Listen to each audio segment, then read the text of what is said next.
What's up, Notjust developers? Welcome back to a new live build. Welcome from my new studio in Barcelona. It's very dark right now, but slowly we're gonna build it to look really nice. And the tutorial for today, how I came up to this idea was at the beginning of the week, I was a bit struggling finding an exciting idea to build in today's tutorial. But then I realized that I'm using an application this week just because I recently moved to Barcelona and I want to meet new people. I want to see what's around here, what events are happening. And that's when I realized that we didn't build an events application on this channel yet. So that's why today we're gonna build a Meetup clone in React Native using Expo and Supabase, of course. So this is going to be an events application where we're going to be able to track events, list events, find them, RSVP, make sure that we get information about that. The tech stack for this project is going to be React Native, Expo, and Expo Router. This has been a static thing for us because we've been using this part of a stack for almost all of our tutorials so far. Something new is Nativewind, which is a styling library that helps us use Tailwind CSS classes in React Native, which is super dope, and we're gonna see it in a moment. And Supabase is an open source alternative to Firebase and allows you to build the backend of your application really easily, including authentication, database, API, storage, functions, and a lot more. Everything that you need on the backend. And it's built on top of Postgres. We're gonna cover a little bit of Postgres as well, so make sure to stay tuned till the end to learn all of this stuff. The main screens that we are going to target are going to be being able to see a list of events, also being able to see the details of an event with their dates, information, and also being able to join an event and then seeing what other users are joining that event. This is going to be both on the UI side, that's going to be the first step, but as well the backend, all the functionalities, all the ability to store this information in a database, fetch it, paginate, do the relationships between users and events, and listing it in our application.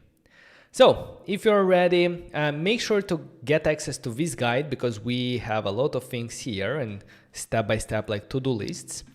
To get access to this guide, just simply go to assets.notjust.dev/meetup. And if you open this one, you're going to be able to fill in this quick form and you're going to receive on your email the link to the guide, and then we can all together get started.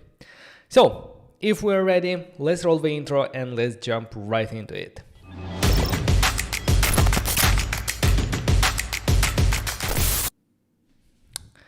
Okay, perfect. So, hello everyone who is joining us live. How are you doing, guys? Do you have your coffee? Are you ready to get started and build this one? Let me know if everything is okay, if the sound is okay, because this is the first stream from this studio, so still testing things out. But because we have a lot of things to do today, we're going to cover both front-end and back-end. Let's go ahead and start the project and create a new Expo project. For that, I'm going to use a tool called Create Expo Stack that allows us to set different libraries in our templates, such as Expo Router, Nativewind, Supabase, and so on. So to do that, I'm going to go ahead and open a terminal. Let me zoom in a bit. I'm going to go to my projects, YouTube here. For a second, I'm going to create a directory.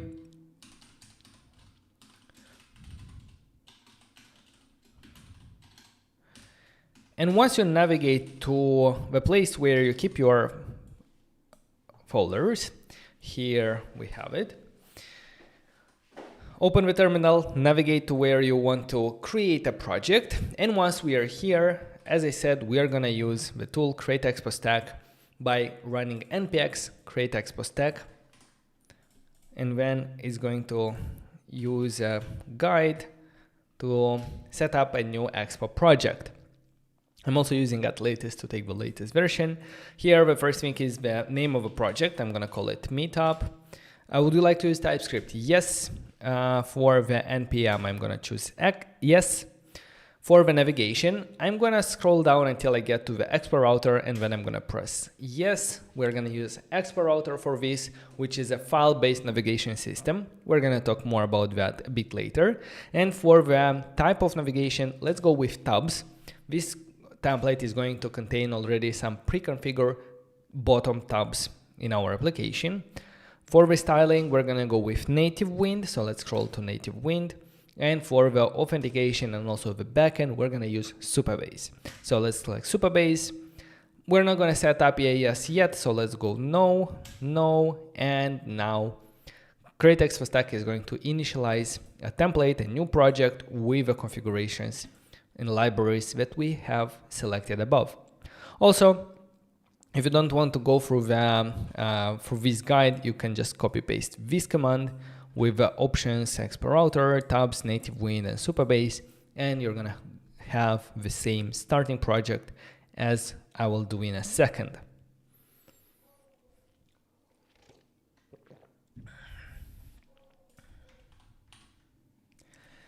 Hello, Devdela Toile. Sorry for mispronouncing your name. Hello, Michael. Hello, React Native 2024. Let's start. Let's go. Hello, Akshay. Hello. Hello, Hamza. Hello, Supreme Timeless. I like what Abu Bakr said. Expo is the way, Akshay. And I would agree with that. Expo is the way. And by the way, this weekend, if you go to Twitter, all you will see is people being at React Universe conference. And I have a huge FOMO for missing it out, but it's for a reason. I had a bit more important stuff in my life. But anyway, if you're interested to know what's going to happen at React Universe conference, make sure to join our newsletter because we are watching it closely and then we're going to cover it in the next newsletter. So just go to notjust.dev, scroll till the bottom and make sure to join the newsletter, and probably next Thursday, you're gonna receive TLDR about the React Universe Conf, what was announced there, and all the exciting things that happened there. So a quick read, and if you want to stay up to date with React Native, that's the place to be. Not just development, newsletter. Anyway, meanwhile, I think our project has been initialized, and we can go ahead and open it in our editor of choice. In my case, there's Visual Studio Code. So I'm gonna do code Meetup, and that will pop up Visual Studio Code, and I no longer need the terminal because I will open a terminal right from VS Code. Let me just make it a little bit larger, zoom in a bit. And what I'm gonna do before we jump into the files and folders, I'm gonna open a terminal. You can do that at the top, new terminal, or using the shortcut. And here, let's go ahead and start our development server, our Metro bundler, which is basically bundling our JavaScript for our application. And then we can use that JavaScript to run our application on a device. If you're new to Expo, the easiest way to run this application on a device is using the Expo Go on your physical device. Expo Go application is available both on iOS store, on App Store, and on Google Play. You can download it and then come back and scan this QR code. It's gonna pop up in your physical device. In my case, I pressed I here in the terminal to run it on iOS simulator so that you see it as well here on my screen. The simulator is optional, as I said, because you can use an Android device or an iOS device. That would be the easiest one. And that's what I like about Expo Go, like you can get started really quick. Because for the simulator and emulators, you need a little bit of extra setup. For example, for Android, you need to set up Android Studio, and for iOS, you need to set up Xcode. Okay, and I see the first issue where YouTube is not receiving enough data. Probably my internet is not very stable because I'm on a Wi-Fi. So most probably from the next week, I'm gonna have to be on a wired connection.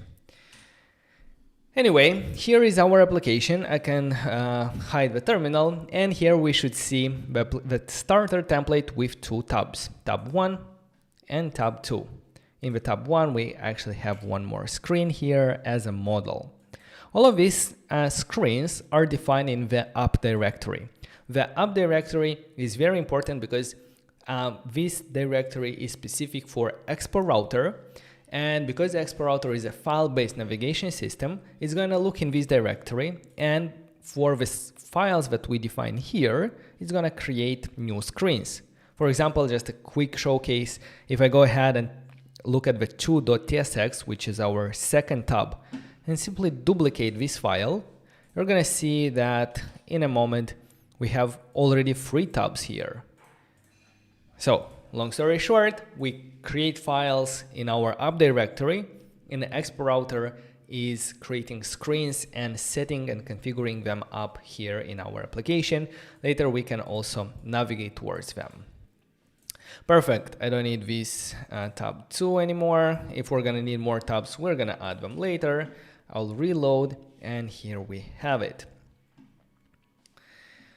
Okay, perfect. So here is the starter template. I think where we are going to spend most of our time at the initial phase is going to be in the application tabs index.tsx, because this is the file that is responsible for the first tab.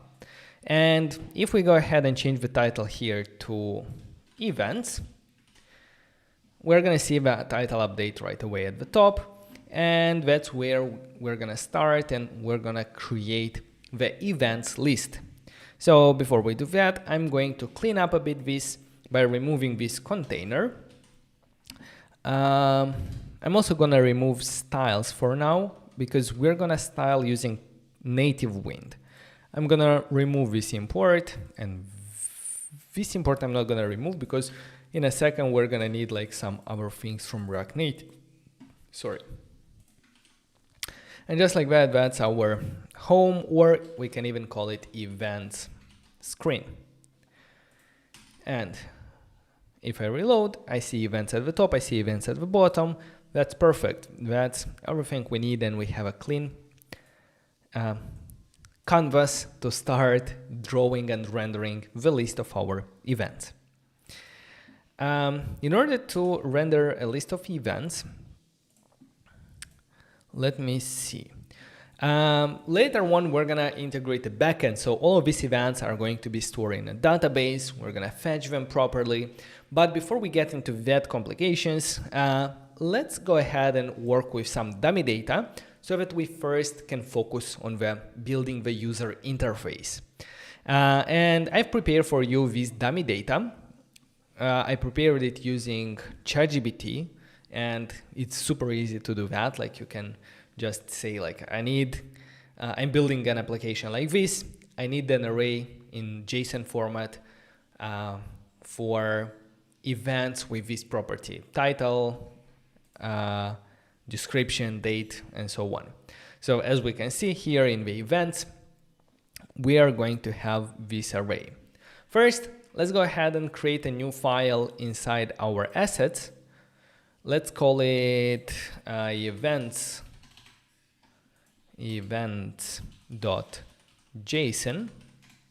And here in this events.json, let's go ahead and copy paste the content from our guide of these assets. You just press on this button to open it up, and then copy it all, and let's paste it here. Okay, that should be good. A lot of them have a title like React Native and technical because it is very focused on what we do. But anyway, that's not the point, because these things will be later in the database. Okay, let me double check something. What's happening here? I think I'm gonna take this one here so that I can see your comments.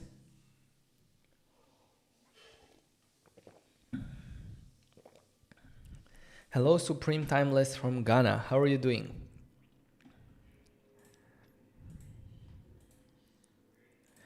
Are we using Expo location in this project? If we manage in time until the end to also integrate location and location-based search, we're gonna try to do that. But for that, we're gonna need to hurry, to rush, because we want to do so many things. We want to build the UI, we want to do the backend, the authentication, database storage, and so on.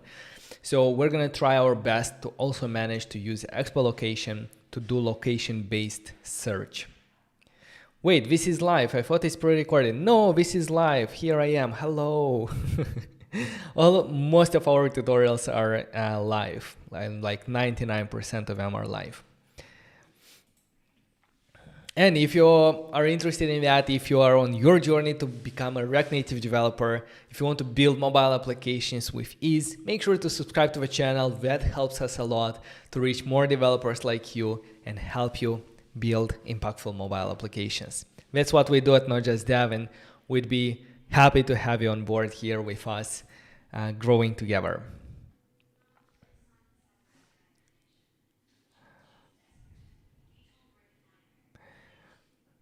When are you going to talk about it, please? About what? About the conference? I guess that was the question. What tool did you use to build your website? If you're talking about this one, about the guide, this is Notion. If you're talking about my website, this is Next.js. It's custom, I need to update it, so. Okay guys, so we have dummy data. What I'm gonna do actually before we move on is I'm gonna go ahead, open a new terminal here and make sure to add a commit. So if I do git status, it's gonna show me that we modified some files and we also added a JSON file, the events.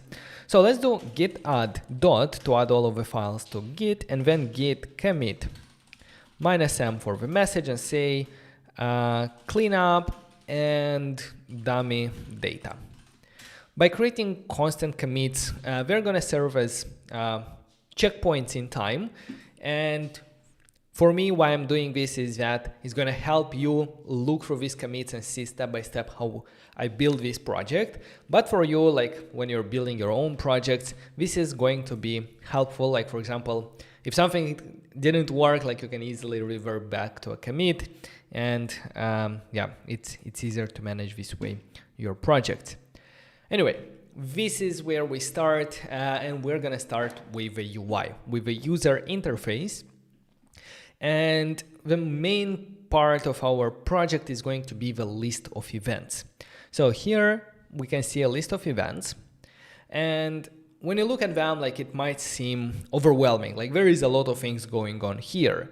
But when building UI, especially with React Native, I like to recommend you to think in terms of Lego blocks.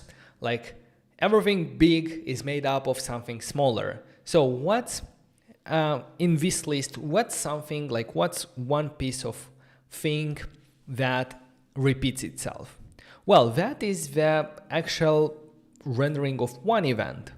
If we can render one event, we can duplicate this one multiple times and render multiple or a list of events.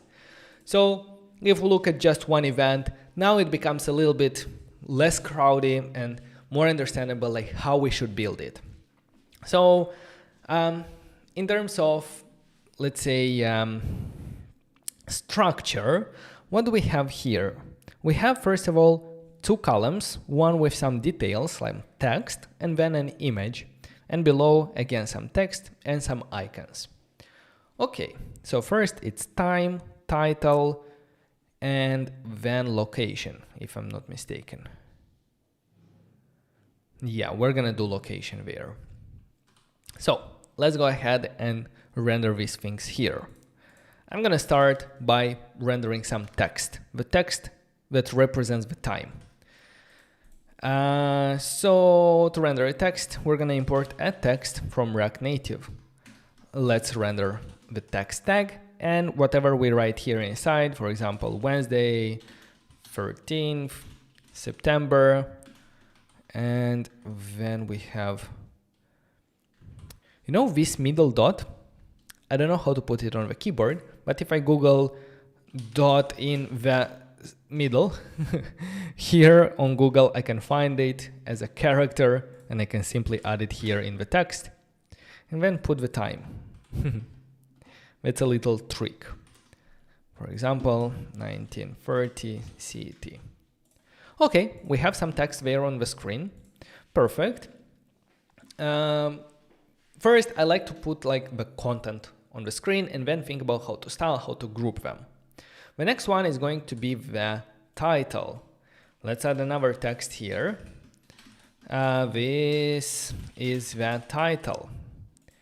Then we're gonna have another text for the location. Let's do text. Yeah, I don't know, City Hall.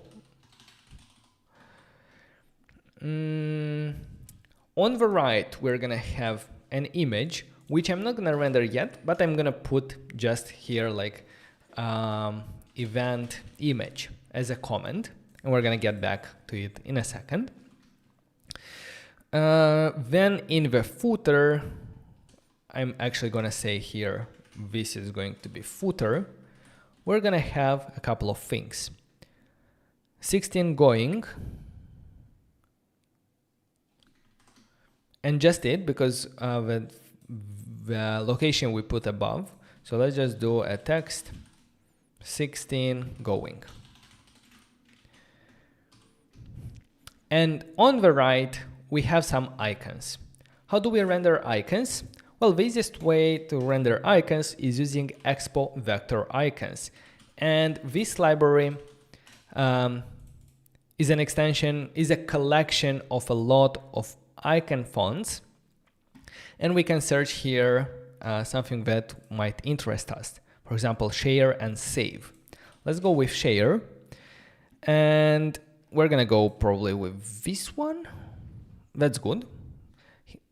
To render it, let's go ahead and import it this way by copying the import statement at the top. And we already have Expo vector icons installed in our project. And to render it, we're gonna copy this part and render it right after the text here. So, and typo, the name of the icon is this one, size this one, color, maybe not black, but gray. That's good. Size as well, 18 or 20, depending on how it will look when we will position it correctly. And the second icon there is save. And I will also say that, okay, if the first icon was from ntypo, let's try to also filter by ntypo, which I don't really like this one. So, or maybe that one is called bookmark. And again, I don't like this one from ntypo, so I'm gonna deselect and look for example, from this icon set. Again, I'm gonna import it at the top. And I'm gonna render it near the other icon for the share. And what I'm gonna do, I'm gonna see if this icon set has a better share icon. So I'm gonna select it from here. Where is it? This one, share. Yeah, it has. So let's replace here ntypo with feather, name, share, and just remove ntypo import altogether. Okay, perfect. It's better to use like less amount of different fonts. And here for the second one, again, I'm gonna use gray color to make it gray. Perfect. Okay.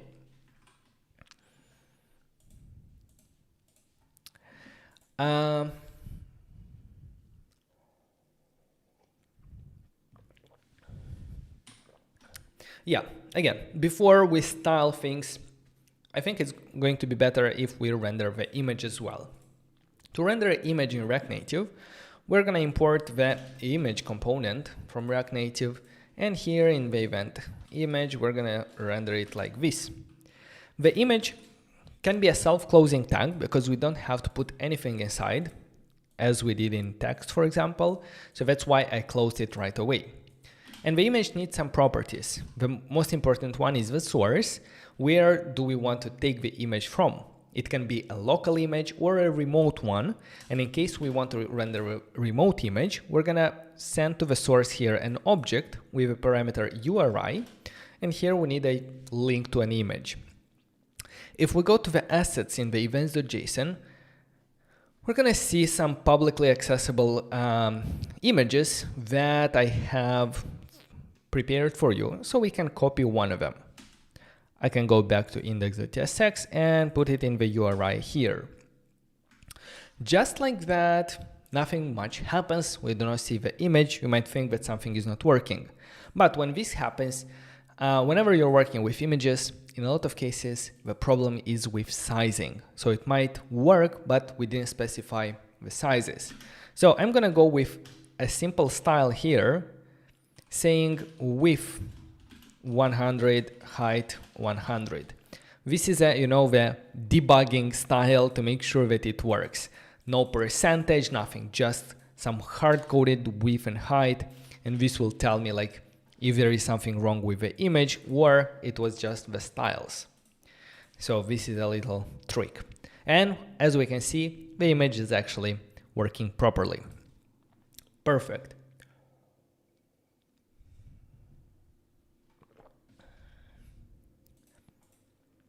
David is saying I always use Lucid React Native. I have to check them. I think, yeah, Lucid React Native, they should look good. But the nice thing about Expo Vector Icons is that it's pre-installed, like, yeah, it's easy to use. But for some custom, you can, yeah, look into other packages as well, like Lucid. And where is the icons? Yeah, they kind of look nice. I agree. You can even adjust the stroke width. Nice. Looks cool. The UI design is really cool and modern. Right now, in this application, we're gonna get there.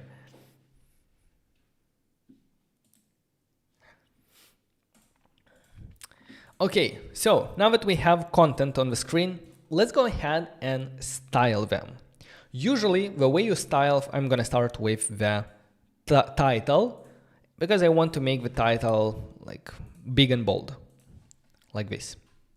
So usually, the way it works is we provide the style here, and in React Native, we are styling components using JavaScript objects. For example, here, if I'm gonna do font size 30 and font weight bold, the title is going to be take this style and apply it there. So that's how usually things happen in React Native. Then you take it out, put it into a style sheet in order not to have like JSX and styles in the same part. However, I told you that we're going to use Nativewind for this project. And with Nativewind, we can use Tailwind CSS classes, such as Flex, PT4, Text Center, and so on, to style our React Native components. So for example, instead of this style that we have here, I'm gonna comment it out, and I'm gonna show you how we can achieve the same using Tailwind or Nativewind classes. To do that, we're gonna send here a class name, and inside a string, if we want font size 30, we're gonna do text, for example, XL or 2XL for the size. And then for font weight bold, we're gonna do font bold. And just like that, we have a larger text. We can do even 5XL if we want it larger, and font bold. So from objects, we got into some helper classes, which will simplify the way we style our components. If you're coming from web and if you have experience with Tailwind, this will make a lot of sense. Like, I don't have to repeat over and over the benefits of Tailwind.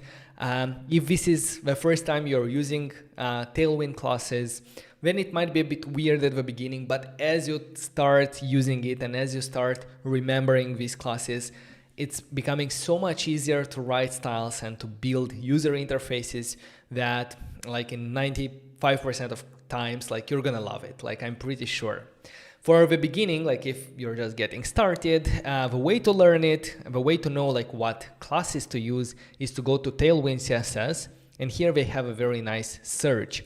For example, if you want to add margin, for example, you're gonna search margin, you're gonna look here, and you're gonna see all the classes related to margin. You're gonna see ML, this stands for margin left, MX, this stands for margin horizontal or x-axis, and Y, and so on. So you can take them and apply it here as margin, let's say left 5, and this will add not 5 pixels but the 5th margin to the left here. And this is important to know that here we're not working with pixels, we're working with incremental like levels, and this is better for your design because it's going to keep it much more consistent. So we don't have like thousands of pixels, we have just, for example, XL, we have 2XL, we have 3XL, 4XL, and so on. So by having less options, our UI is going to be much, will look much better. So this is a quick intro to Nativewind, and we're gonna learn more about it as we build this user interface. We're gonna work with different class names, and you're gonna practice more as we go along. Perfect. So for the title, what do we need there? Let's see. I think that's good. Like a 2XL, maybe it's too much. Like an XL, yeah, probably this is fine. Bold, yeah, I think that's nice. The title. Now, speaking about the one at the top, like the time. This is the time. Let's give it a class name as well. This is going to be a little bit larger, so text LG for text large. Yes, we see that it increases. We can do here a font semi-bold. Yeah, I think so. And you see all the letters are capitalized.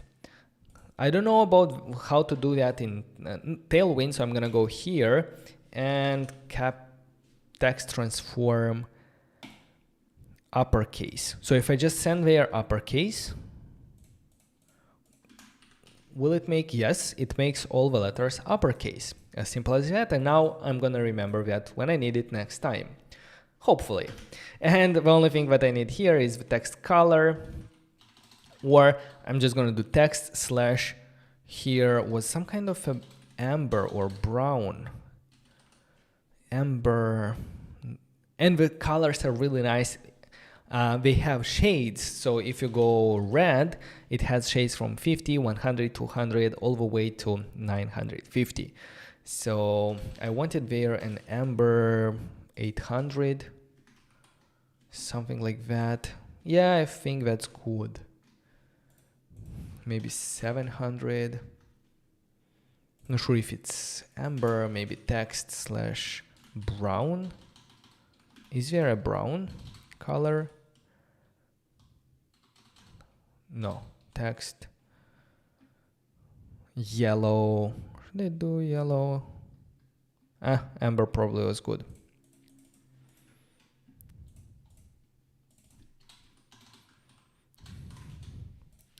Okay, so we are good there at the top. For the city hall part, I'm gonna do simply change the color to make it gray. So text gray 500, maybe a bit more, 700. Yeah, that's good. And the same gray I'm gonna apply to the amount of people that are going there. Okay, that's good. Perfect. And the same classes we can apply here to the image. For example, instead of styling with hard-coded sizes, I'm gonna give it class names. W, this is for width. I'm gonna do 10 and height 10. Again, this is not pixels, this is the 10th size. And as you can see, that's pretty small. If I hover over here, we see that it's around 40 pixels. But nonetheless, like that doesn't matter that much, because we're gonna change the way we style the image in a second. Because now we need to think about the grouping. We need to position elements properly on the screen. And the first thing that I will draw attention to is at the footer. Because we see the footer, even though it's the last one, it's quite easy to understand because it's at the bottom of everything and it's one line. We want the amount of people going and the icons to be on the same line. To do that, all we need to do is put them inside the same view. A view works as a container to group together different elements. And by grouping together our footer elements, what we can do is we can give here a class name flex row, and this will put them in the same row. Perfect. And by the thing is that we want the icons to the right. There are a couple of ways to achieve it. One of the ways is going to be to say that, hey, the text that how many people are going, I want to have a margin on the right, auto, and this will, by putting margin right auto on this text here, it's going to say, okay, it's auto, that means I'm going to take as much margin as possible. And this way it pushed away the icons to the other side. And if we want to add some spacing between the icons, we can do that through the parent component by adding a gap here. So gap 5 is going to add some spacing. Maybe 5 is too much, gap 3. Perfect, that's good. Now that we have a footer view, let's see what other view we're gonna have. I think that the top part should also be inside a view because it has two columns. It has content with texts here and image on the right. So the top part that starts from here with the content and includes the image, I'm gonna put it inside a view. I'm gonna copy the closing tag and I'm gonna put it after the image because the image is also part of a top container. Same way, if we want to put it into the same row, I'm gonna give it a class name flex row to put text and image in the same row. Something worked, but not exactly how we wanted. We wanted to put these texts in the same row with the image, but what we got is every single item here is in the same row. That's because that's how we specified. Flex row, everything here should be in the same row.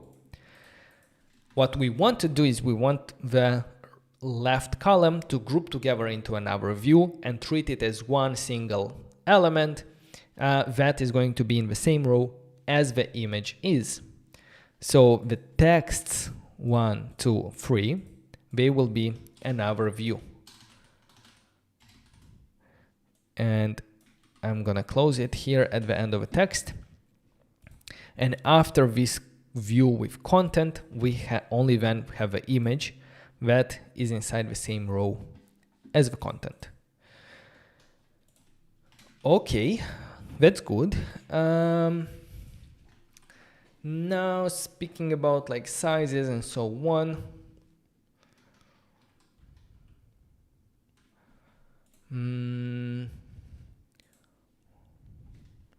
Well, let's go and figure out the image. I see that most of the images, they're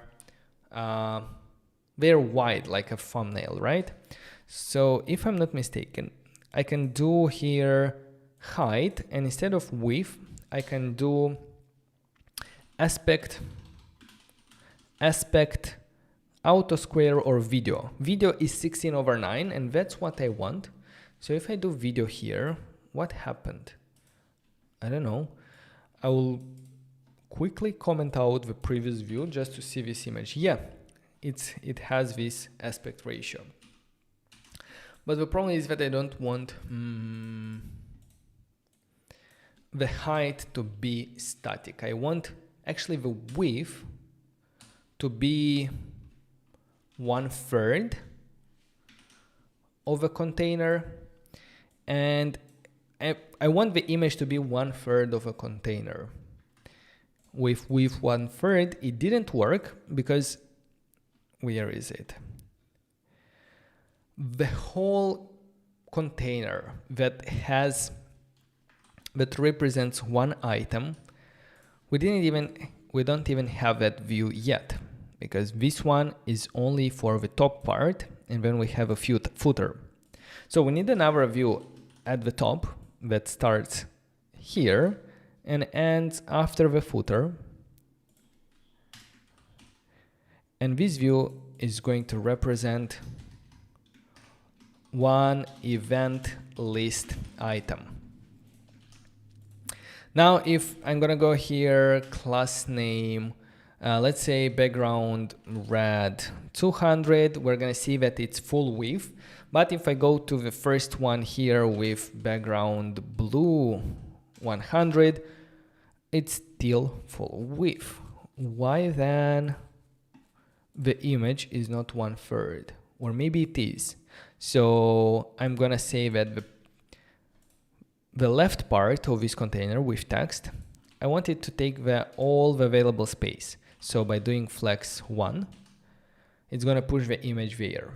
And I'm gonna check here with a background purple 300. We're gonna see that it's here. Yeah, that's what we want. Okay.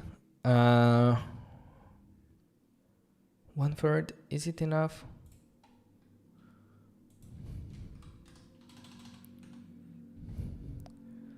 Maybe 1/3 is 30%.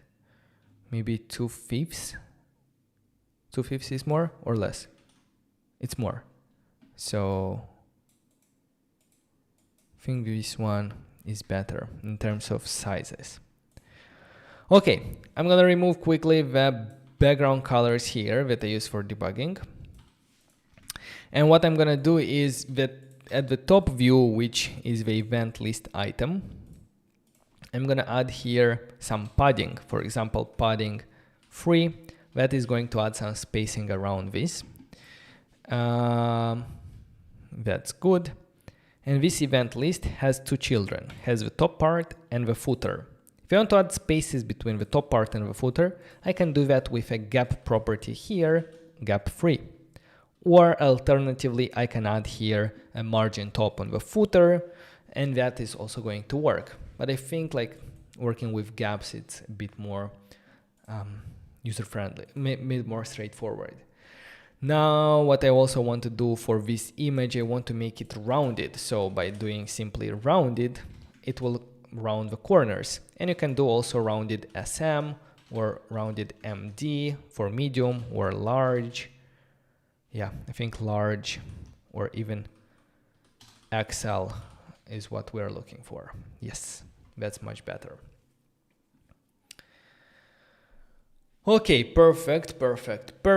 Lastly, I want some spaces between, like vertical spaces between these items, like the title, city hall, and so on. So again, I'm gonna work with padding by looking at the texts and going to the parent. This is the view, the parent. Here I'm gonna do gap 2 maybe, not too much. Perfect. And I'm gonna double test something. What if the title is gonna be too long? What's gonna happen? Well, it's going to display it. Everything kind of looks still okay, but I don't want to display so much of the title. So what I can do is here I can do number of lines 2, and the text is gonna stop after displaying 2 lines. But I think now it's too close to the image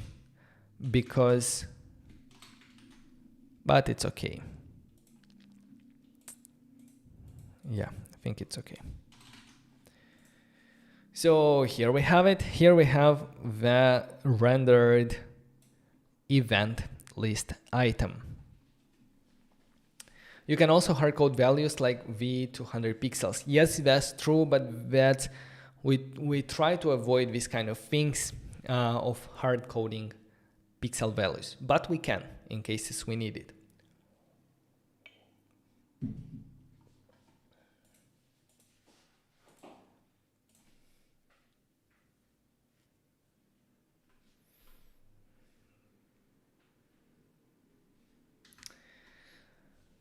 Okie dokie. So what do we do next? Now that we have one event list item, now that we have one of these, we are a bit closer to rendering a list of events. But with the way we implemented it, to duplicate and have a list of them, we're probably gonna have to simply copy the whole code and paste it here to have a card on the screen. Well, that's not very dry, or it doesn't follow the don't repeat yourself principle of programming. And in order to make this better, what we have to do is we have to extract this code to a separate component. Extracting to a separate component is basically packaging together and building our Lego block that we can later take it as a piece and use it in multiple places of our application. To do that, we have to create a custom component. We are not going to create custom components in the app directory. Remember this rule, app directory is only for screens and layouts or things related to navigation. Components should go into a separate folder. It doesn't matter how you call it, but it should be outside app directory, for example, in the components folder. Let's go ahead and start by creating a new file called event_list_item.tsx. And what is a component? A component is a simple function called event_list_item.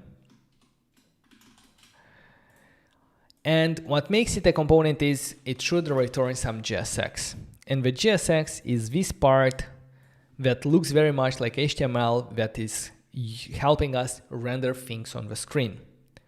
So for example, what we want to render here is everything that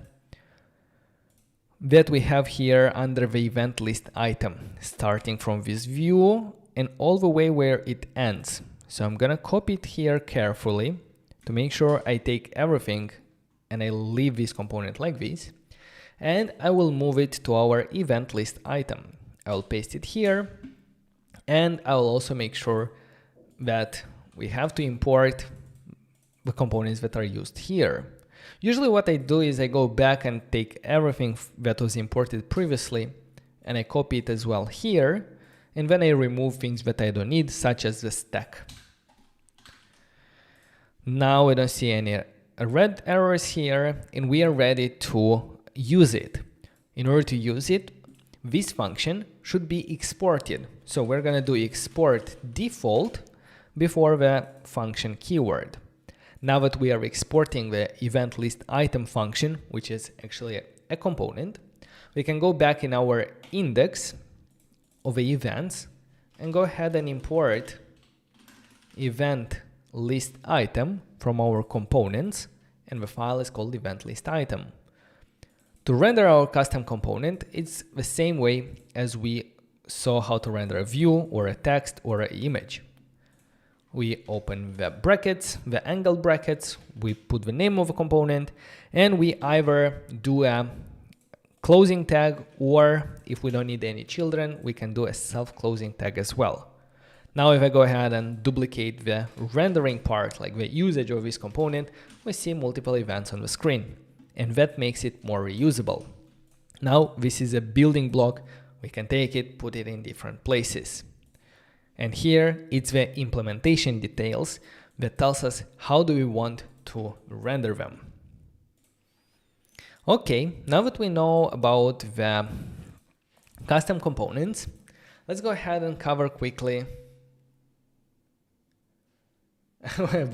Not just Daniel is saying, Vadim, we do not need the code. Show us Mr. Denchik.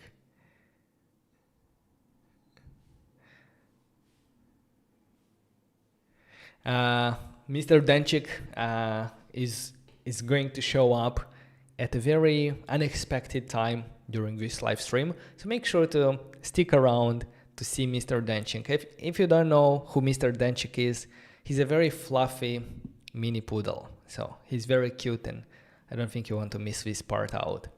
But now what I want to show you is the following. So far we have worked with hard-coded data, hard-coded text, and so on. What if the data is not a hard-coded data but should come from a variable? For example, I'm going to start by importing here the events from assets/events.json, and I'm gonna say I want the first event taken out of that array. So basically, in this JSON file, we have an array of events. And what I want to do is I want to take this event and use the data like title, description, location to render it, here on the UI. So how do we use this event data on the UI? Well, I'm going to start with the title. To use JavaScript variables in the JSX part, we simply take event.title. You might think, but that would literally say event title here. So to access JavaScript variables, we have to wrap it inside curly brackets here, which also works as a portal, like we're going from JSX towards JavaScript, and here we can write and access variables. We can write like question mark operations and so on. So this is now data coming from the event variable. Let's do the same thing for others. For example, here I might do event.datetime, which is not exactly how I want it to look, but we're gonna cover that a bit later. And after this dot, it's gonna be that one. It's okay. Like we're gonna fix it a bit later. Maybe I can even leave it like this with hard-coded and cover everything when we come back. This is the location, so I'm gonna replace it with the portal to event.location. For the image, I'm going to replace this string with event.image. And in this situation, we don't need to put an extra pair of curly brackets here because we are already inside these curly brackets, like we're already inside that JavaScript portal. And here 16 going, we don't have that number yet in our dummy data. Maybe we're gonna have it later, so I'm gonna leave it like this. And just like that, yeah, we have information coming from dummy data. And if I change here from 0 to 1, it should have a different image, it should have a different title, a different location, as you can see, intro to Expo. Perfect, that looks nice. So now we saw how to render dynamic data, but how do we send the data that should be rendered from the parent component, from example, from events down to the event list item? Because the event list item should not be responsible for handling or knowing about a list of events. So I'm gonna actually cut it from here and move this part to here, to the tabs, where we're gonna have a list of events. So we imported the events, we have the first event, and what we want to do is we want to send this event down to the event list item. To do that, we are using props, and properties are, we already used them. For example, the stack screen has an options property. In our case, we want to call our property event, and we're gonna send the data that is coming from this variable event. Now we are sending it. Let's go on the event list item and see how we can receive it. To receive it, we're gonna receive it through the first parameter of our functional component here, usually called props.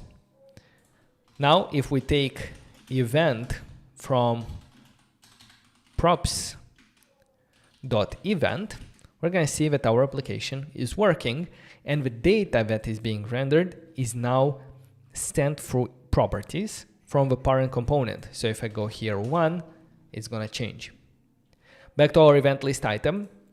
Whenever we have this syntax, whenever we have event taken from an object with the same key name event, what we can do is we can use the destructuring syntax like this. So const event, destructure from props.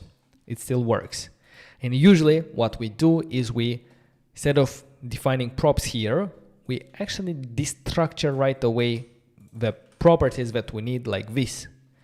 So if I'm gonna remove this one, it's gonna be way simpler. And now you understand why we have here curly brackets. We are getting the property with name event that is going to be sent from the above, from the parent component, with the same name here, event. And just like that, I can go ahead and instead of doing this, I can do, hey, render the event at position 0, and then render the, not event, but events. Then render the events at position 1, and then render the event at position 2, and so on. And as you can see, we are using the same component, the same styles, everything, the same structure, but different data to render different events. That's exactly what we need. And now that our component has, let me go ahead and do git add, git commit -m, event list item, styles with Nativewind, custom component, and also props. That's what we learned so far.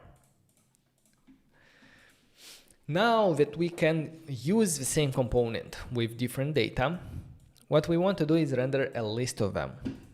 Well, we could do that, but that's again copy pasting. We don't want that. We want something better. To render a list in React Native, we can use a component called Flatlist that we import from here. Now I'm going to comment out these parts, not to see anything on the screen. And I'm going to start by rendering a flat list, which is a self-closing tag like this. A flat list has two required properties. One of them is the data, which should be an array of things that we want to render. And our array of things is the array of events.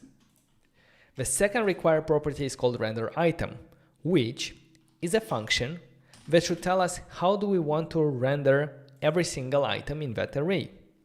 Well, we saw how do we want to do that by rendering the event list item. So that's what we're going to return when Flatlist is going to call the render item function.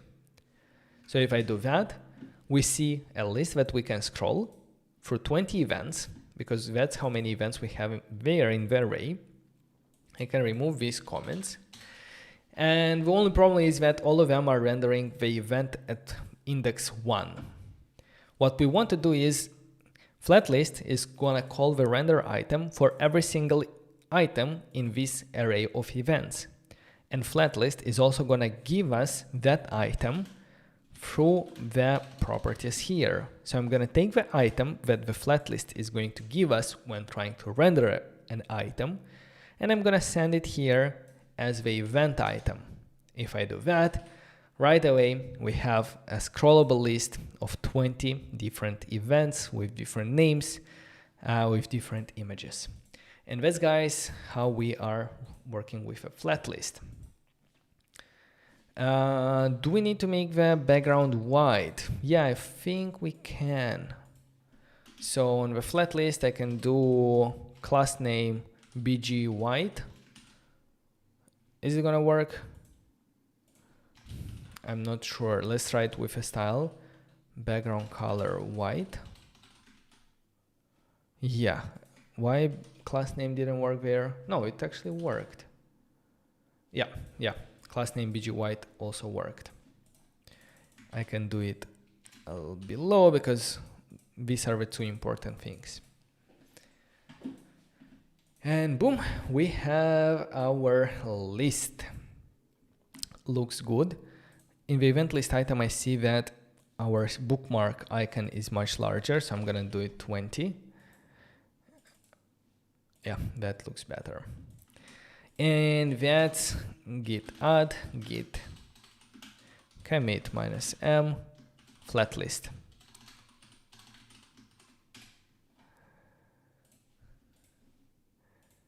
Did he push the repository yet? Can't find the link. No, I haven't. But if you're interested, I can try to do it quickly.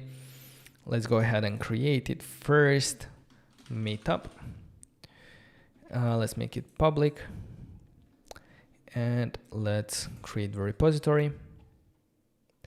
Let's copy the git remote add in the terminal. I'm going to add this repository and I'm gonna do a git push origin main. And if I go back, we should see, why did I call it meetup with a line?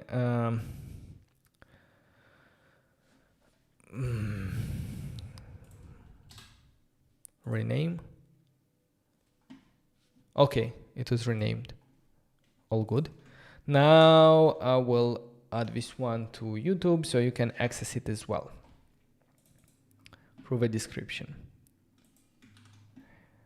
Here you have it. Updates coming live as we code. That's how we do it. How is it going so far, guys? How is the pace? Everything good? Am I going too in depth, too fast, too slow? Let me know. Because we have a main page here, I can improve it a little bit, for example, by adding this border at the bottom, which doesn't look that bad. It adds this separation between events. So at the event list item, at the top event here, I can add here border bottom or border B or just border B that will add the border at the bottom. And I can also do border gray 400 or maybe 200. It doesn't want. Oh, no, it wants. So 200 probably is good. And if I change from P to M, from padding to margin, it works. But I also need some padding bottom or PB free. Okay, now it looks good.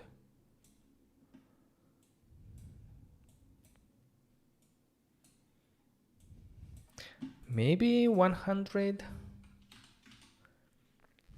to be a bit less visible, but still looks good.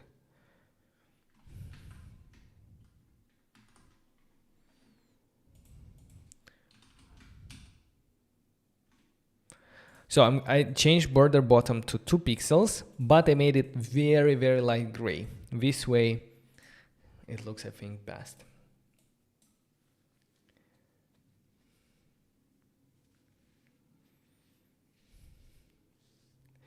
Thank you. I wanted to follow along for once you get to Supabase.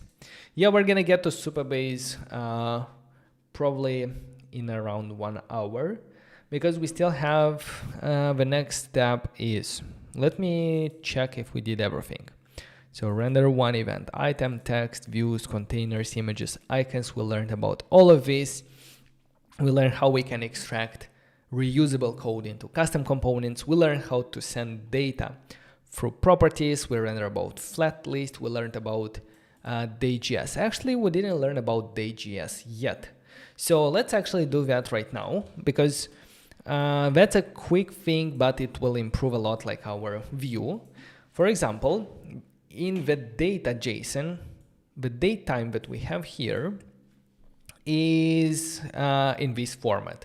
So if I simply go ahead in my component and render here event.date time, it's going to render in the format that we have here. So in the format that we store, for example, in the database, but that one is not very human readable. To transform it to a human readable date, the best way is going to be to use a helper library called Dayjs that allows us to customize like how do we want to render things. So let's start by installing Dayjs by opening up a new terminal and running npm install Dayjs. Now I will look at display and how we can display our format.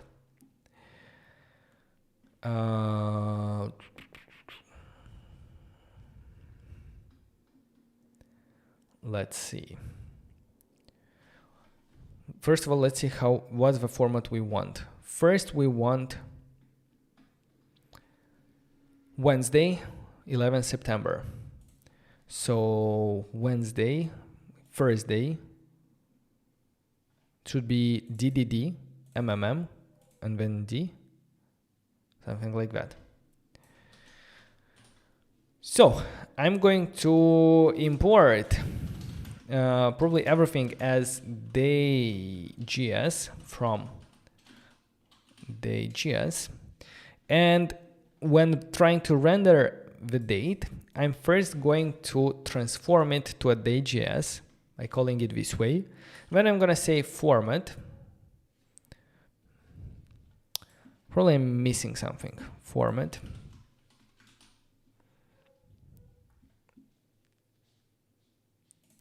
Is it Dayjs.parse? Dayjs is not a function. Okay, I need to look at how to use it properly. TypeScript, for example. Import everything as Dayjs from Dayjs.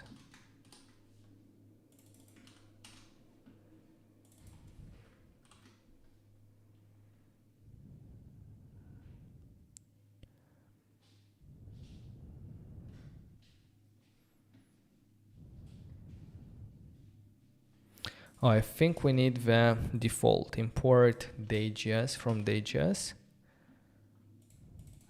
And in that case, that should be yes. So import Dayjs from Dayjs, a simpler one. Then we create a Dayjs date from our string. And then we format it based on, for example, some formats that we're going to find here in display format. We need, what did we say? We need the day, Thursday. So that's going to be DDD. So if I just put DDD here, it's going to just save a name, Thursday, Friday, and so on. That's what we have here. And maybe it should be short. So if I do only 2D, DD, that's going to be 3 letters. Friday, Saturday, Sunday, and so on. Oh, so then comma, then 11 September. That should be D and MM. Then we have a comma, then we have a D, then we have M. This is for the mouth. M. 10 October. It should be short, so only 3 M's. So, okay, the date is good. Now we need to do the same, but for the time. So the same date time, but this time we're gonna only have, I think it's MM for hours and minutes. But we're gonna double check that. And then the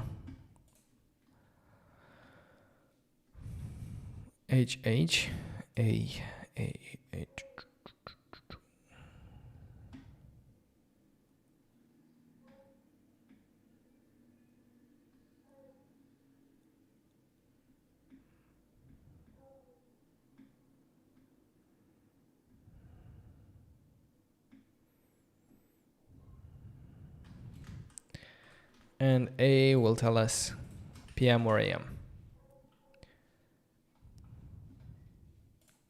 Maybe just one H. No, it should be MM. Okay, now we have a time as well. So the dates are properly displayed. Perfect, that was git commit parse and display dates using Dayjs.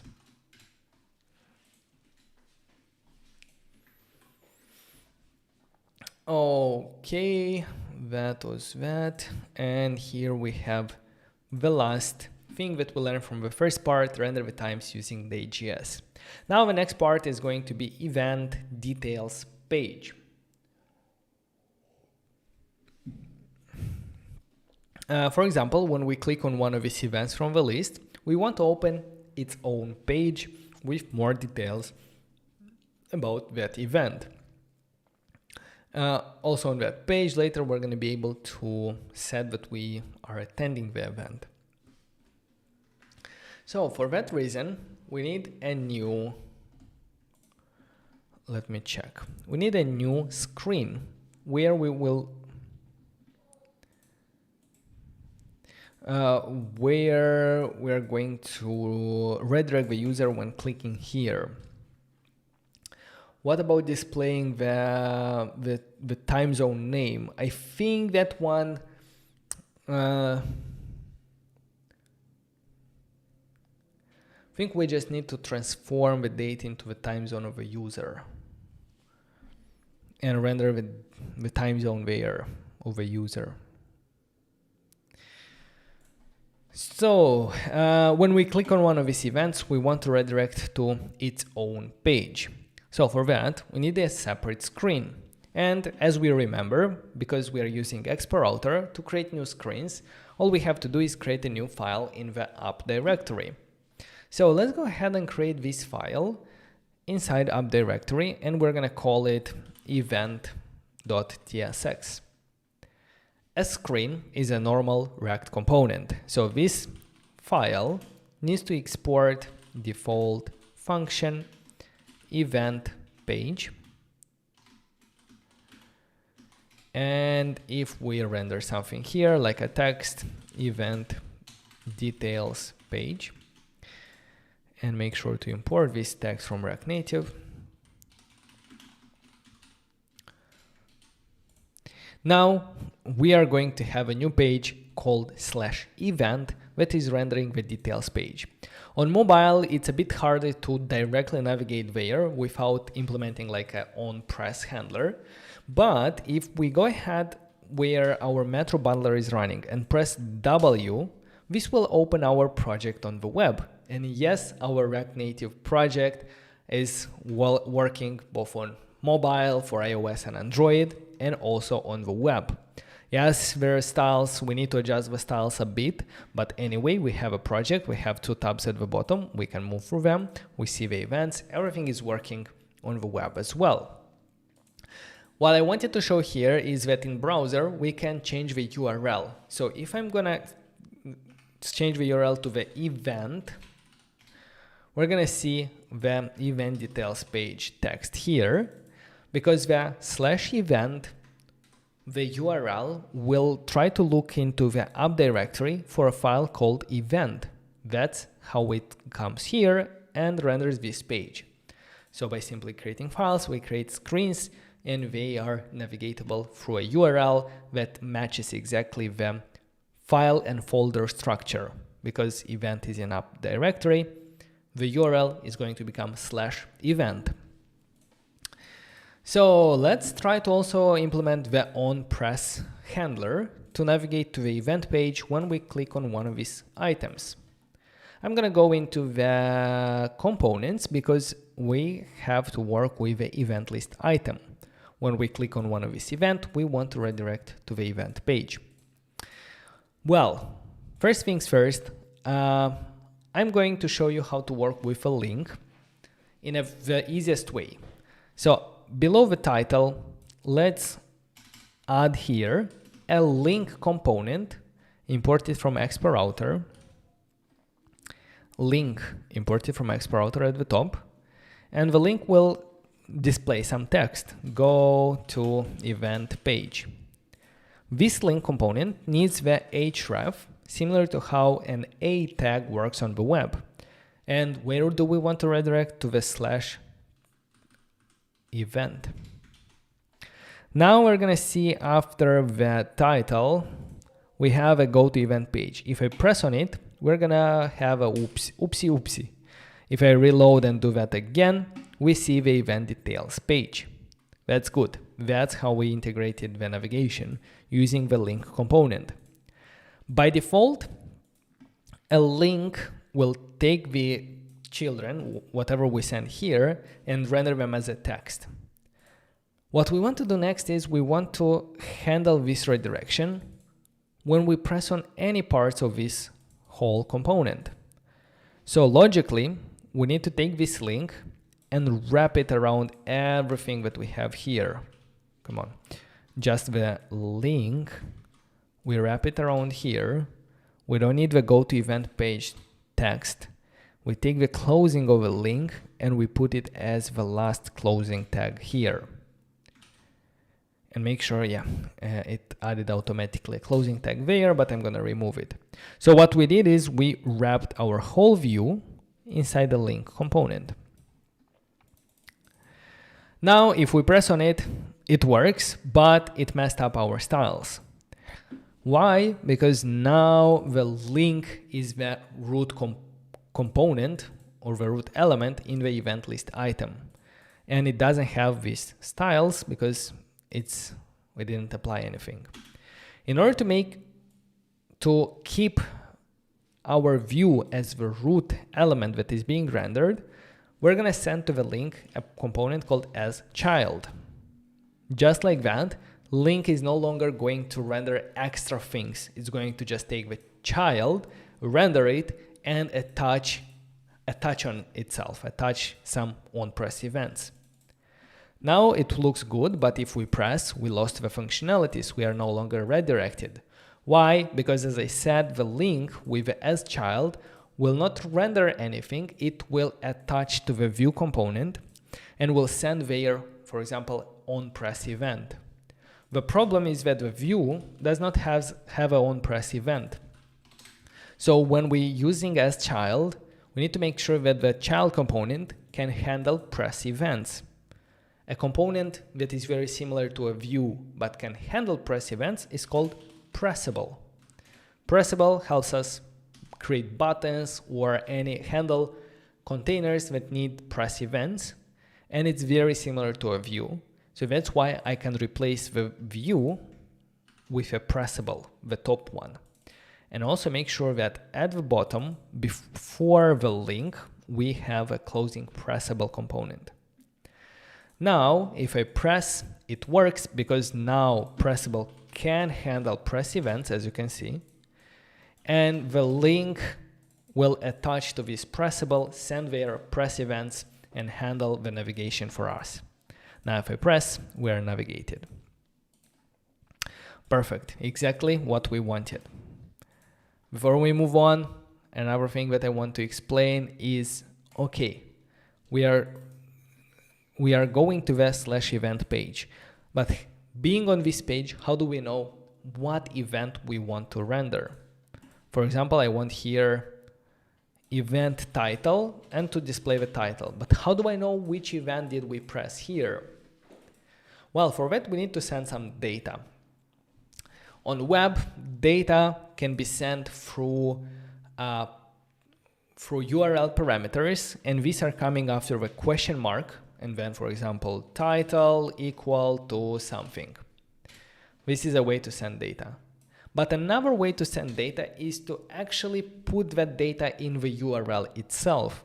For example, if you go to Twitter and go to someone's profile, the URL will become x.com/their username. So this is a path parameter, and Expo Router supports path parameters. For example, to add a variable path parameter to our URL, we're gonna go to the name of a file event, and we're gonna change it to the syntax to a square brackets, and inside there we're gonna give a name to our dynamic path parameter. For example, we can give here the ID, and this is going to be the ID of the event.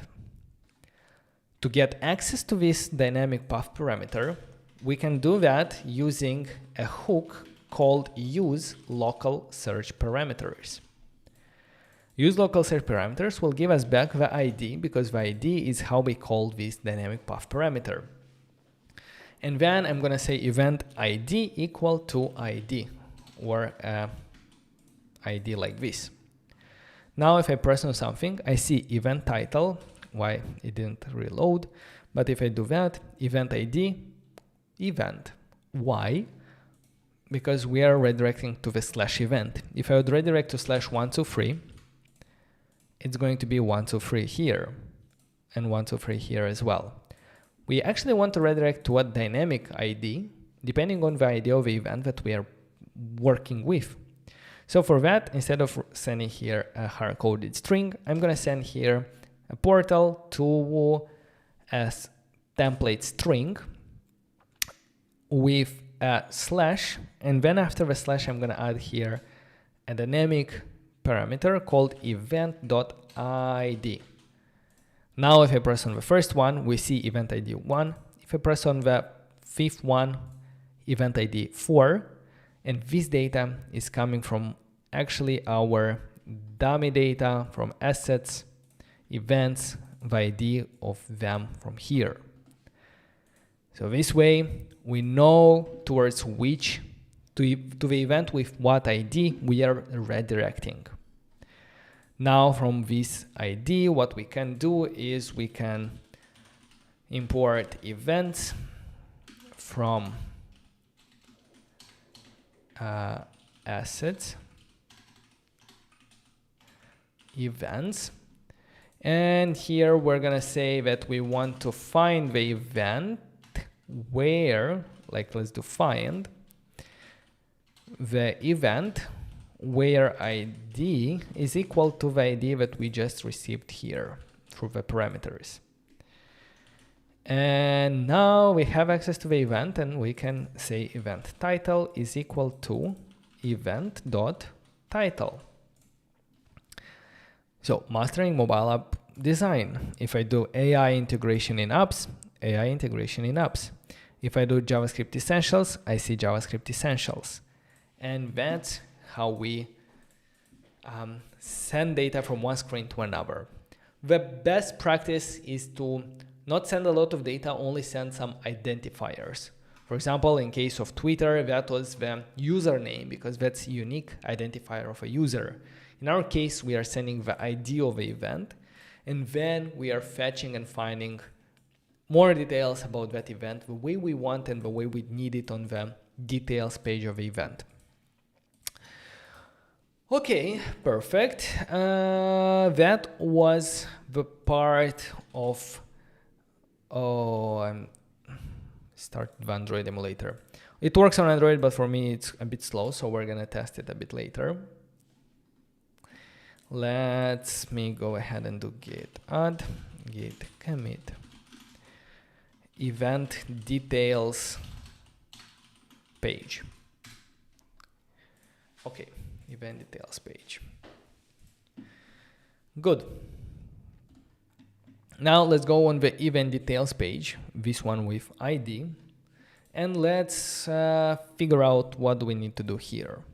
First of all, there is a chance that the event was not found. So if the event was not found, I'm going to simply return a text saying event not found. And if I go here, now I'm pretty sure that the event was found and it has a title of type string. Okay, let me expand here a bit. I'm gonna render a view.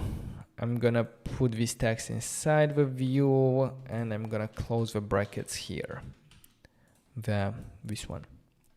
Let's import the view from React Native. We're also gonna need an image. And what do we need to render on this UI? Well, first and foremost is the image, then the title. So we're gonna, you know what I'm gonna do? I'm gonna steal a lot of things from our event list item here. So I'm gonna have them side by side. So from the event list item, I'm gonna steal first the image. So let's steal it like this and put it first inside the view. If I go there, it doesn't yet work.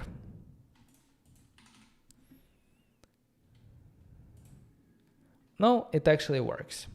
I'm gonna figure out and fix the styles in a second. I'm gonna do the same with the title.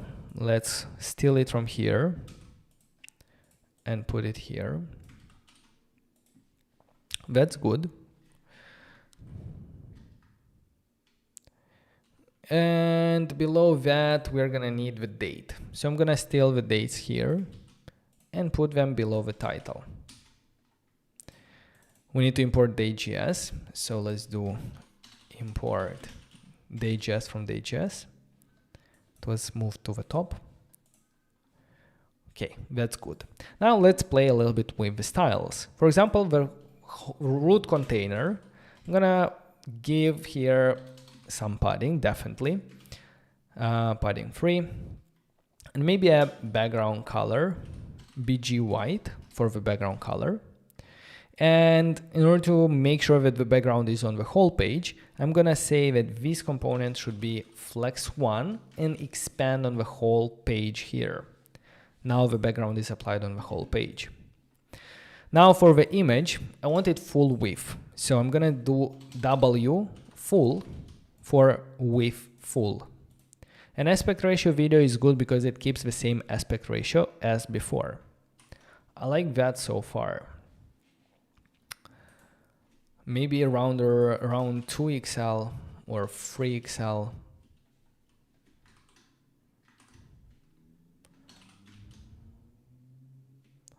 Yeah, these are small details. 1XL is good.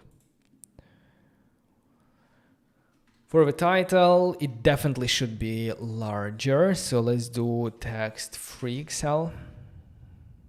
Good. And at the parent view, I'm gonna give here a gap 3, at least. That's better. And yeah, I think so far it's good. Like I don't want to overinvest in this page because later we can do that. One thing that I will display here that we don't have in the previous part is the description. So let me copy one text from here, put it below and say event.description. And the description is going to be not 3XL, it's going to be the normal size, not even bold, or maybe simply large and not bold, just like this. And now if I'm gonna go to another one, Advanced React Native UI, yeah, that looks good.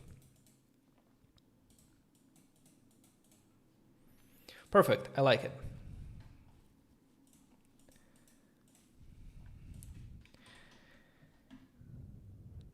As you can see at the top, we need to render the name event. At the moment, the title of the page, because we didn't specify it, is taken from the name of a file. What we can do is we can import a stack component from Expo Router.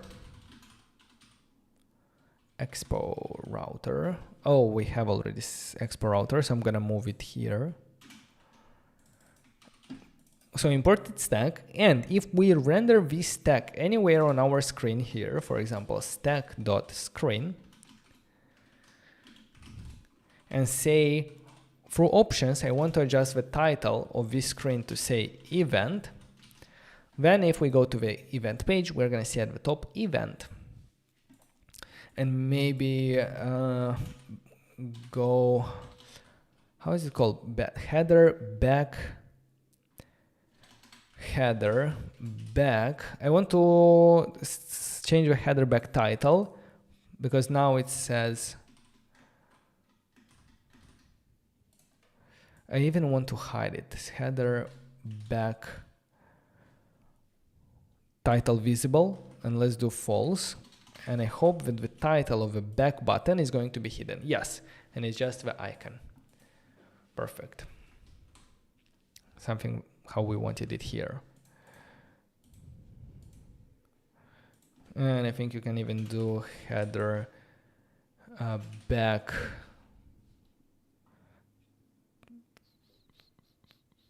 for the icon. We need to adjust it through a bit differently. Color. Header tint color. If I do red, yes. So I'm going to change the tint color to black, and it's going to have black arrow as well. Okay, nice. That's what I wanted. Perfect, perfecto. Why you're using bad structure? So bad. What exactly is bad? Can you give me some advice, some tips?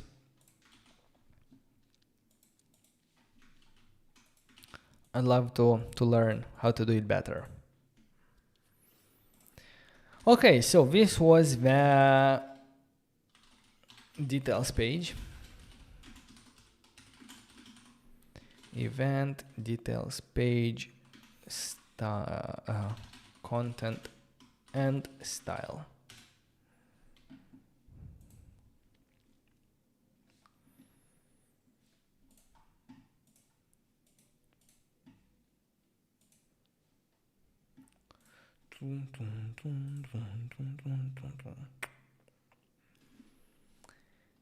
Okay, dokie.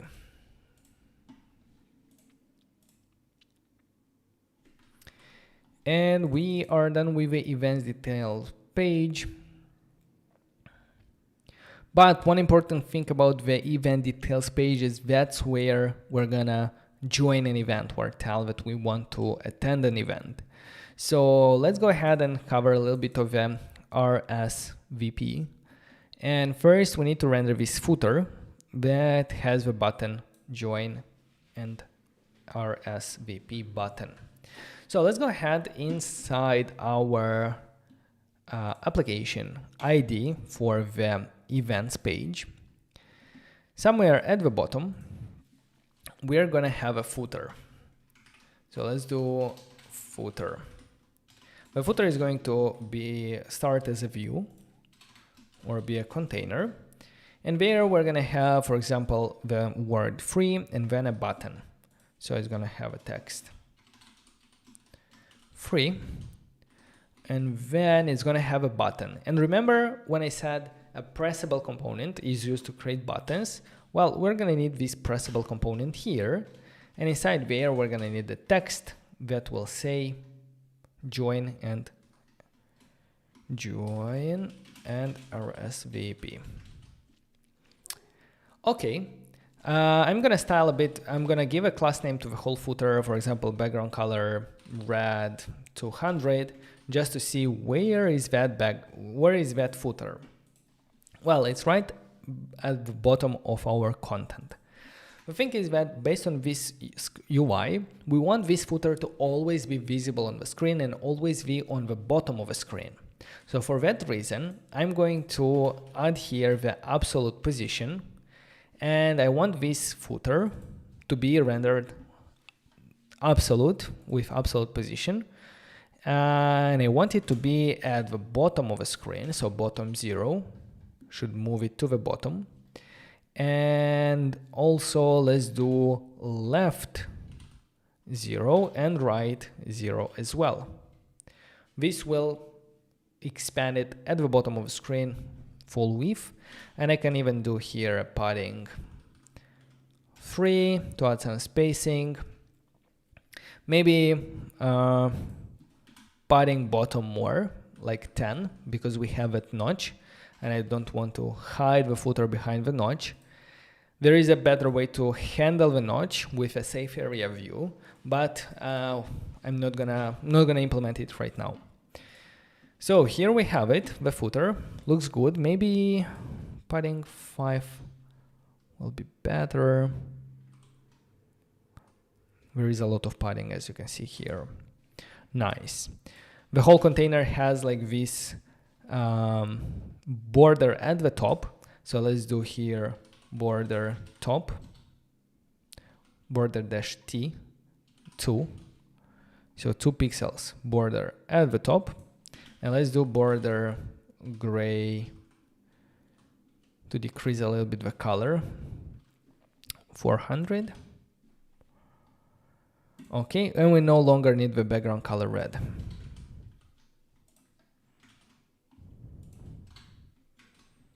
Okay, that's good.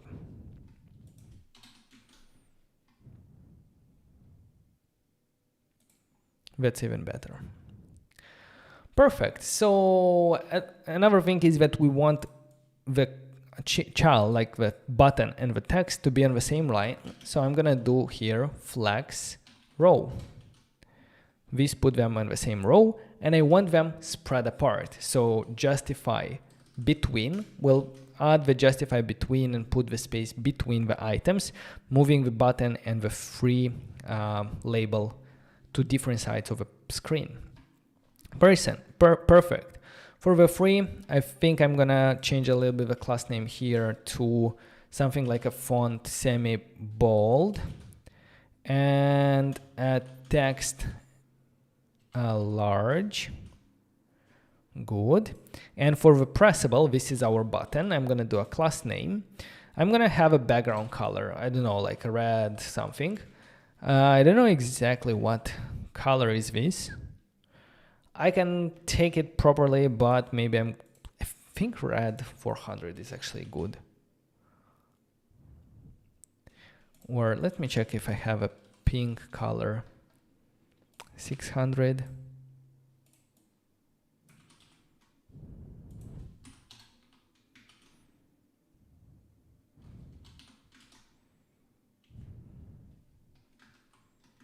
No, that was red, probably was better.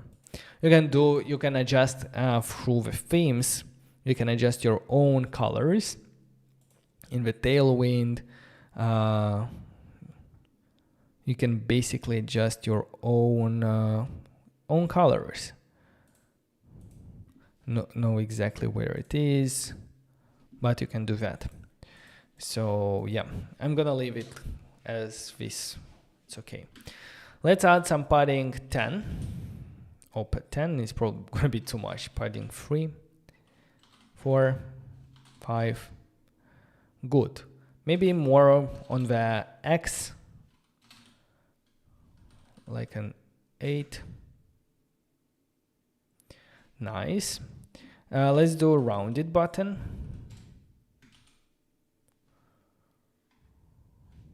Rounded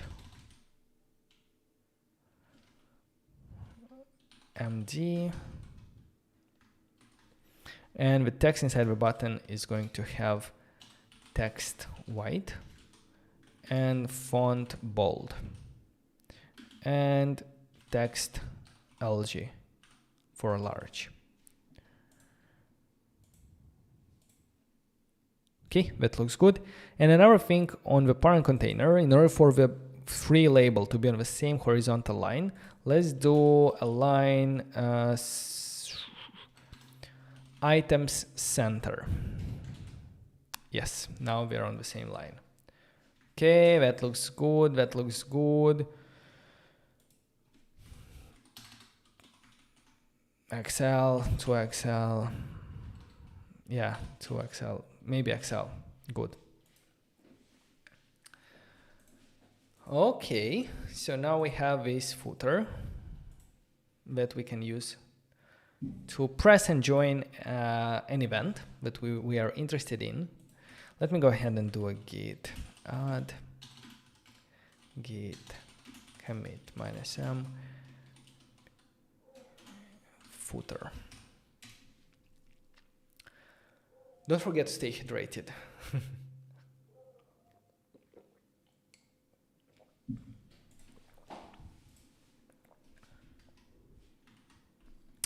Can you please push this code? Yes, I'm gonna push it. Origin main. It should be there, and the link is in the description below.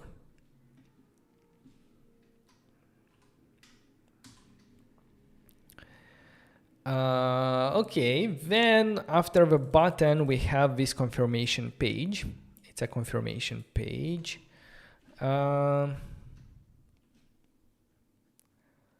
Confirmation page. Do we actually need it? Probably it's not that important, so we're not gonna spend time. If we have time, we're gonna come back to it. But we have much more important things on the backend side to integrate. So that's actually going to be the next step, the backend. But before we do that, give me just 1 second. I'm gonna take a very short break, and then I come back and we are going to the backend side to implement authentication, database, API, storage, and so on. So there is still a lot of things to do, but I'm very excited of how this project is turning around. And yeah, take a small break, or if you're watching this live, go ahead and clone the repository, try to run it yourself, and let's build this one together, because the best way to actually build and learn is by following along and trying to do it yourself, going through some challenges, trying to solve issues, and improving what we see here and what I provide you. So I'm going to be back in a second, and we are continuing with the backend. See you very soon.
Heyo, as I promised, here it is, the new notjust.dev crew. Say hi. Let's go. Do you want to learn React Native? Do you want to learn Supabase? Look at him. I'm not sure if you can see him, but it's a lot of fur. Okay, so I think you're gonna go back because we have to concentrate, we have to focus. Let me know if we should bring Denchik more in the streams. Say bye. Bye. Okay.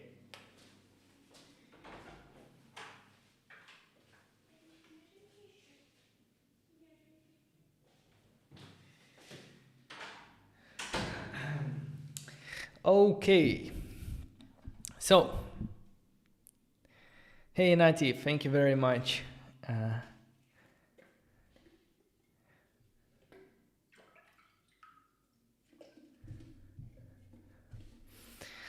Lakshit is asking, have a I'm trying to use Stream Chat with TypeScript in React Native, but getting some error on client.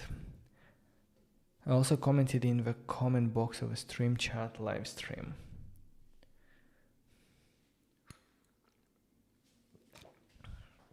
I don't know if you have a bit more details about what error you're getting, I might be able to help, but yeah, I don't know why.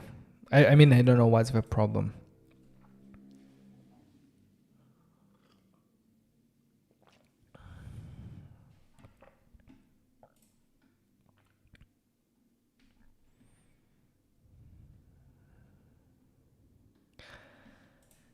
Okie dokie.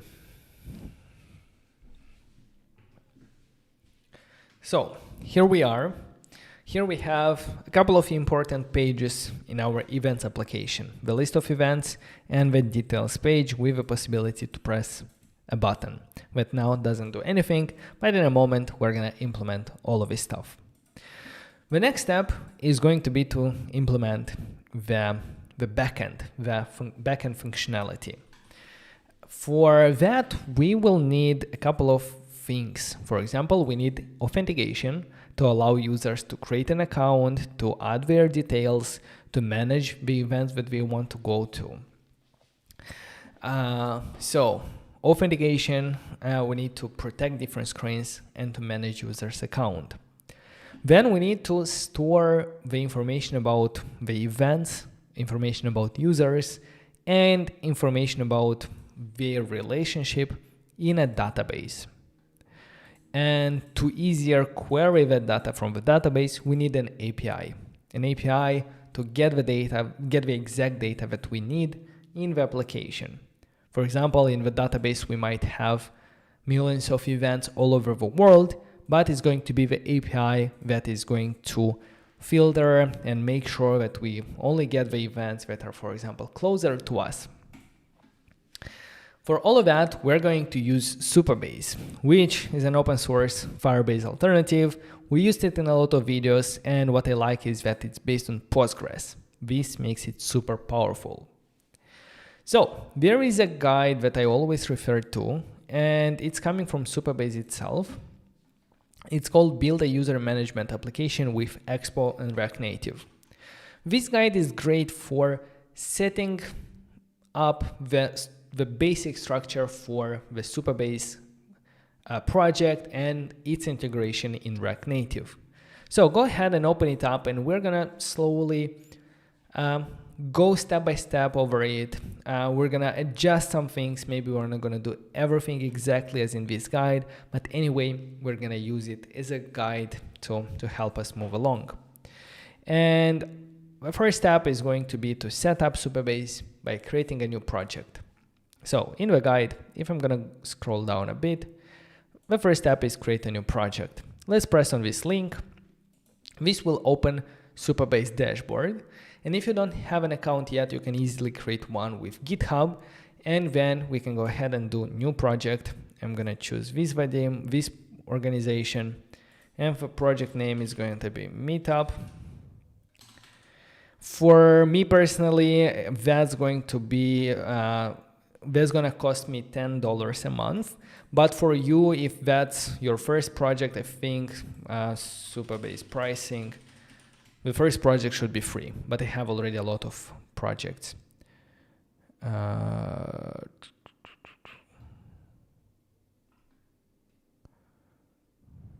Yeah, I'm at the Pro, so that's why it's a bit more expensive for me, but usually the project should be free.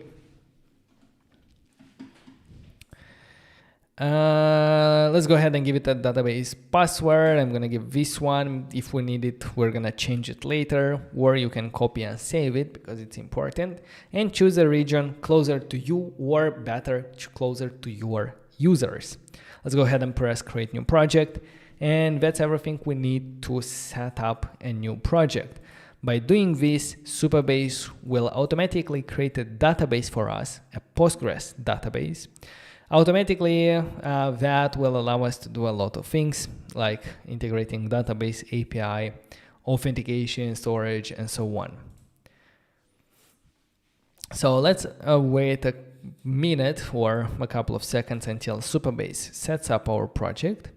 But before we do that, while we do that, let's go back to the guide to see what would be the next steps.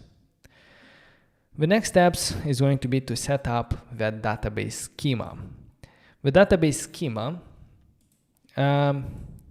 Postgres is a relational database, and it has a very strict schema compared to other NoSQL databases that do not have a schema and you can just throw any data there.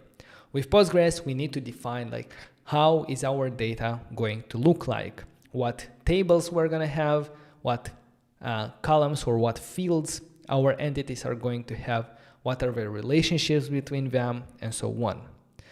So initially, if we look in the table editor, we do not have any tables yet.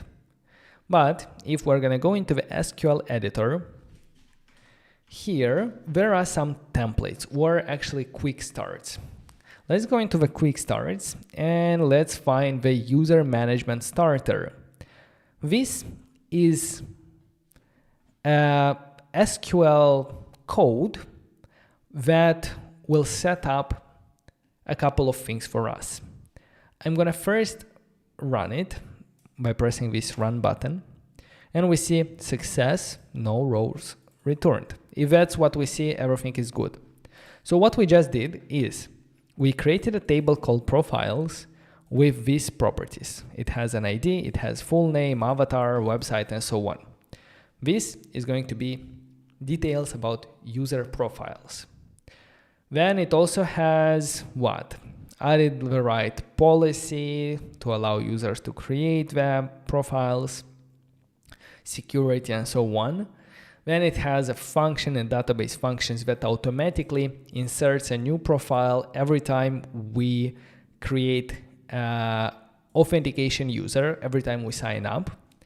You don't have to understand all of these details. I'm just trying to explain you what's happening behind the scenes. Another thing that's happening here is we create a new storage bucket, which actually is also a table inside our database. And that's it. That's everything it does. It has profiles and so on. Now, if I'm going to go into the table editor, we're going to see a new table, profiles. This is where we're going to get the information about profiles whenever we create a new user. Now, let's go back to our guide and see what we need to do next. They're recommending to do DB pull in order to pull down the database schema to our project. We can do that, but I'm not going to run it locally. For that, you need Docker, and you can look at Supabase documentation how to run Supabase locally as well. I don't think it's very important, but we can at least do the following command. What I'm going to do is I'm going to copy the command here, and I'm going to always prefix it with npx in order to not use a pre-installed Supabase, but to use an on-demand one. For example, I'm going to do npx Supabase link project ref, and here we need to specify the reference of a project. The reference of a project we can find through the dashboard, project settings, and here is the reference ID under general settings. Let's paste it here. And this one will install Supabase on demand, so we don't have to do any global installation. And cannot read config, no such file or directory, because we need to do Supabase init. So let's do npx Supabase init.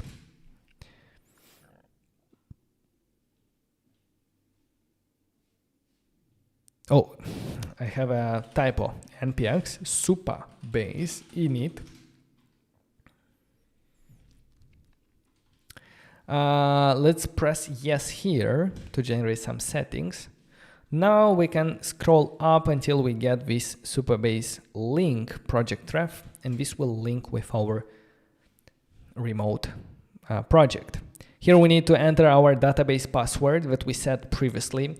If you have it saved somewhere, use it. If you forgot it, go to the project settings, go to database under configuration, and under the password, let's go ahead. Under the database password, let's press the button reset database password, and here let's use a generated one, or generate a password. Let's copy it. Let's do reset password. And after the password has been reset, we can go back in the terminal and paste here our database password, then press enter, and we have the Supabase linked. Now, a new folder in our project appeared, Supabase, with configuration and information about the project. Now what we can do is do npx Supabase db pool. I think it's -- linked. We can look in the or Supabase db pool. What's that gonna do? Yeah, for that you need to run Supabase locally, but this is optional. You don't actually have to do it. It's going to, let's do pool -- linked to see if this is going to work.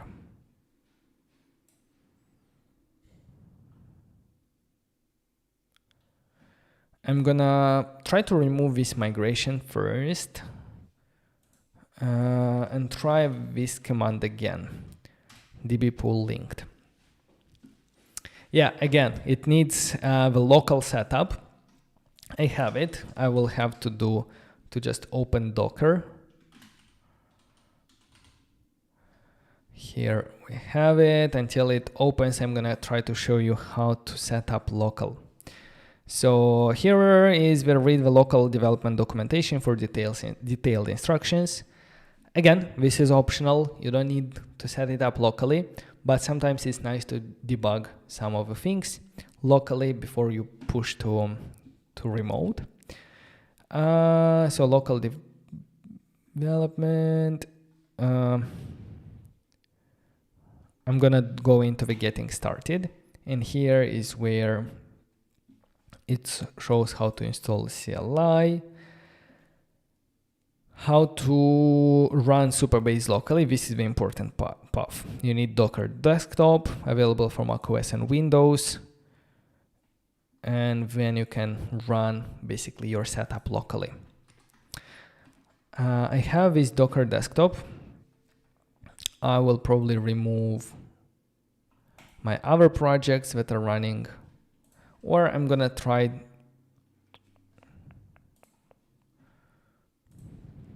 I'm gonna try the command again, now that Docker is running. Let me remove migrations. It's messing with me.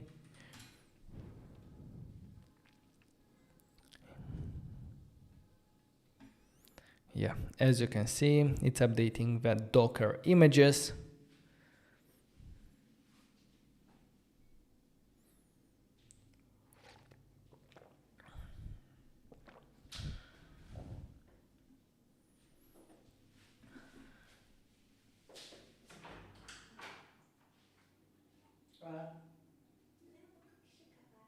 Good boy. Update remote, let's do yes. And here in the migrations, we have like a way to recreate this project anytime. So that's good because we might do some manual changes remotely. And after we do DB pull, that's going to pull those changes from remote and store them as migrations, as some SQL commands that when applied will apply the same changes that we did manually in the database. Okay, perfect. That's good. Back to our build a user management documentation. What do we need? We need to get the API keys. Now that we have a database table, we are ready to use the auto-generated API. For that, we need the project URL and the public key or unknown key. Let's go ahead in our dashboard. Let's go to project settings, and here under the database, not database, but API configuration, we have a URL. Let's copy this URL because that's how we're going to interact with the Supabase API. I'm going to go into the .env file and I'm going to put it as Expo public Supabase URL. This file was pre-configured because we use create Expo stack. If you start it differently, and if you don't have any environment file, just create one with the name .env and make sure that it's added in gitignore because you don't want to commit this file to your source code. And then simply add this Expo public Supabase URL, paste the actual value, and the same for unknown key that we can find under project keys here, unknown. We can copy it and paste it in the environment variables. And these configurations, they are used in our utils supabase.ts here as Supabase URL when creating a Supabase client. So we use the Supabase URL and unknown key that is coming from the .env file. Maybe we can do here or empty string, but that's optional. Let's leave it like this. It's okay. Okay, back in our build a user management here. What do we need to do? Now they are explaining us how to integrate it in React Native. We already have an Expo project, so we don't need to create an Expo application. But we're gonna need this Supabase.js library. Let's check if we already have it by looking at package.json. And here I'm gonna look for Supabase. Well, as you can see, the template that I'm using from create Expo stack already has Supabase.js. If you don't have it, just run npx expo install Supabase, add Supabase/Supabase.js. And also you're gonna need this one, Vasync storage.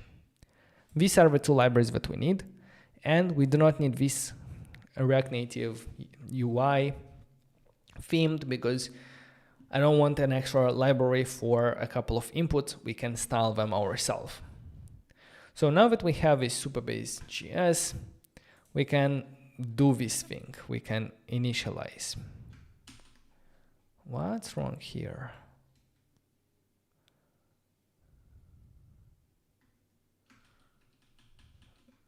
Oh, it did.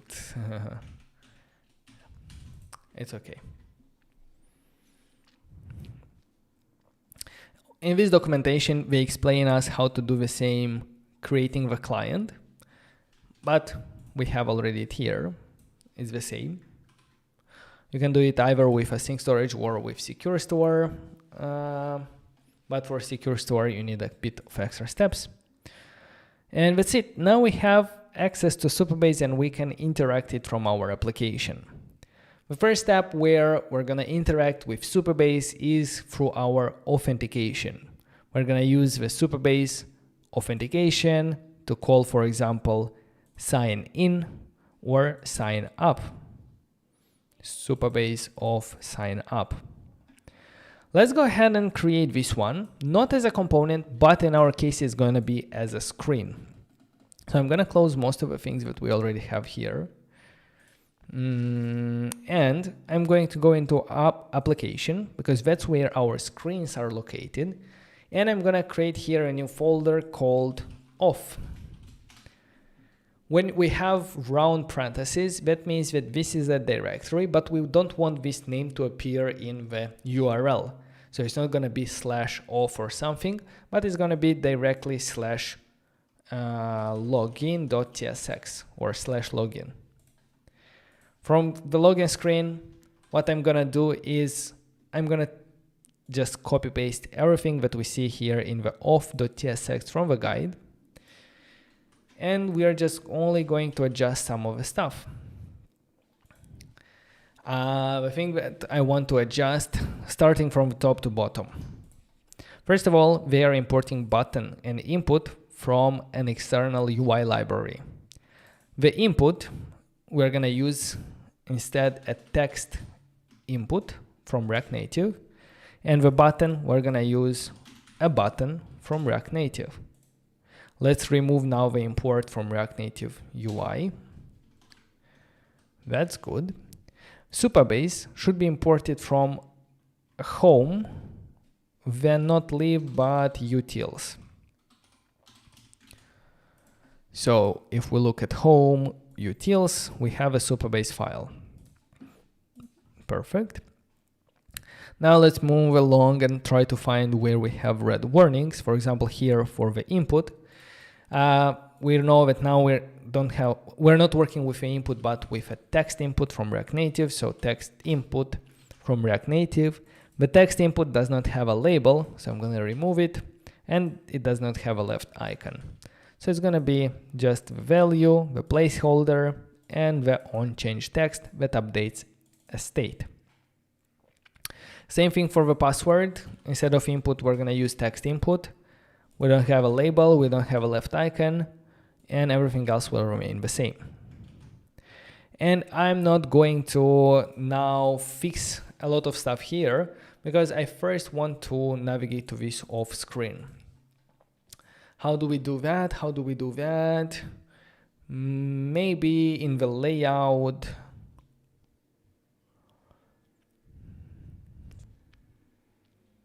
Or I'm going to do that in the tabs layout, and the layout file is, I'm going to explain it a bit later, but now what I'm going to do is in the tab layout, I'm going to say, hey, I will comment out all the tabs. This is just for a second.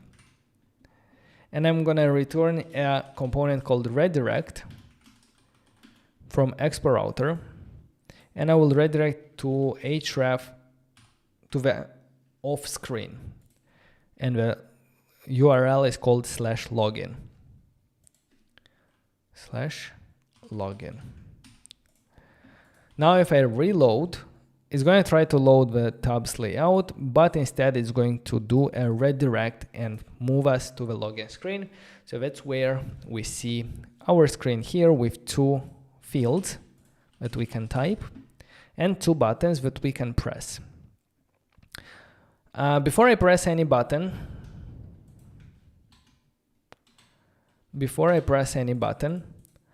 I want to change some configuration on our Supabase dashboard. And specifically around the authentication, if I go here, under providers, with Supabase, we can integrate a lot of providers. For now, only email provider is enabled, but I want to open it up and I want to disable this confirm email to allow users to sign up without having to confirm their email. So I'm going to do save here.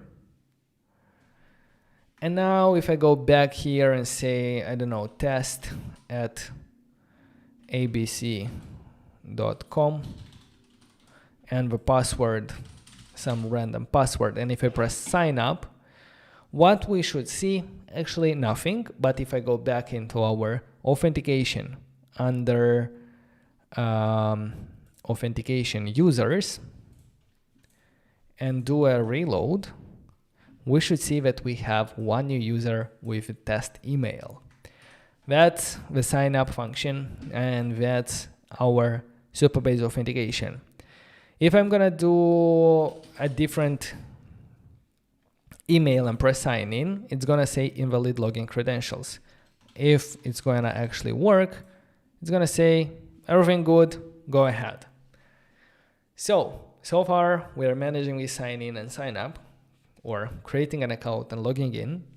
We still have a lot of things to do here, starting from a bit of styling, all the way to handling the authentication flows and redirecting the user to different screens based on his off status. But first, let's look a little bit at what is happening here in the login screen. So in the login screen, we have two important functions: sign in with email and sign up with email. These functions are hooked to the two buttons that we see on the screen, sign in and sign up. And all we do is we are using the Supabase client that was imported from our utilities. And with Supabase, it's accessing the authentication and calling a function sign in with password, providing the details. In our case, it's sign up and it's doing the same. When we sign up, a new user is created and we see it in the authentication users. The good thing about Supabase is that it uses the same Postgres database for all the data. That means that we can actually go ahead in our table editor, and before we go into the profiles, I'm gonna change the schema here from public to off. These are all the tables that Supabase is using for authentication. This schema is protected, so it's not recommended to change anything here, but at least we can see things that are inside. For example, if I go to users, I see one row with information about user like email and so on. That's also cool because we can create relationships with these tables. For example, we created in our public schema, the schema where we have control as developers, we can create and set up different tables. We created a profiles table. These profiles has a relationship through their ID towards the authentication user. And you can see that relationship by opening edit table. And here under foreign keys, you see that the ID of our profile is referencing the authentication.users.id. So whenever, for example, we delete one user from there, it's automatically gonna delete his profile from here as well. That's the powerful of a relational database with strict schema and strict relationship between tables. And also that's nice that Supabase is using the same database for all the data. And protecting it, of course, for different mechanisms that we're gonna cover in a second with off policies and so on. Okay, so now that we understand a little bit better on how and what's happening behind the scenes when we call this function sign in and sign up, it's storing data in the database that we can see. Let's go ahead and a little bit adjust the styles of this page. And I'm gonna simplify it by removing some stuff. For example, I'm going to remove views that have this vertical space and so on. So let's remove this view and the closing one, this view and the closing one, this and this. Basically only leave things that we need. 2 text inputs, 2 buttons. Much simpler this way. And here, for some reason, I lost the view. So 2 text inputs, 2 buttons. Now, on the container, I'm going to remove the styles, and I'm gonna say, I'm gonna style it through Nativewind class names. So the container had a margin top and a padding. Let's go with padding 5. And maybe margin top 10. Good. I'm gonna do a BG white and a flex 1. And instead of margin top, I'm gonna do padding top in order for the background to also show. Padding top 10, perfect. I'm gonna add a gap 3 to add spacing, or maybe even 5. 4. Hey, 3 is good. Now the text input, I'm gonna add a class name border. I'm gonna add padding 3. I'm gonna add border gray 200, rounded, maybe rounded MD. That's good. I'm gonna take the same class name, put it on the password as well. Boom, we have it. And for the button, we can leave it like this, or we can look at how on our ID here on the events details, we had that button with pressable. We might take this pressable into the login screen. And for example, for add it here, make sure to import pressable from React Native and text as well from React Native. And we have a huge button there that can become the sign in.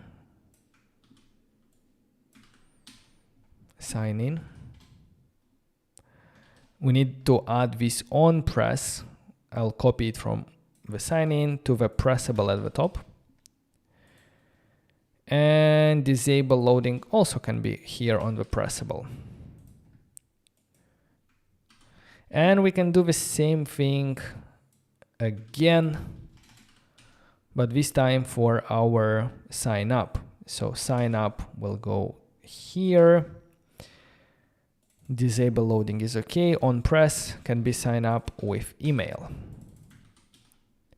And we can put them into the same view to put them in the same row with class name flex row. The pressables will receive a flex 1, both of them, flex 1.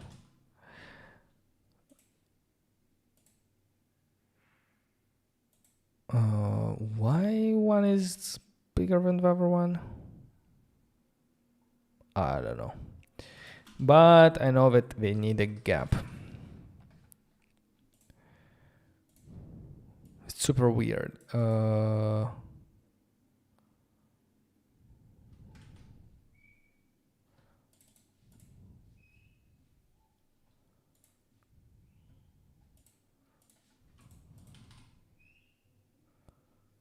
Now it's good.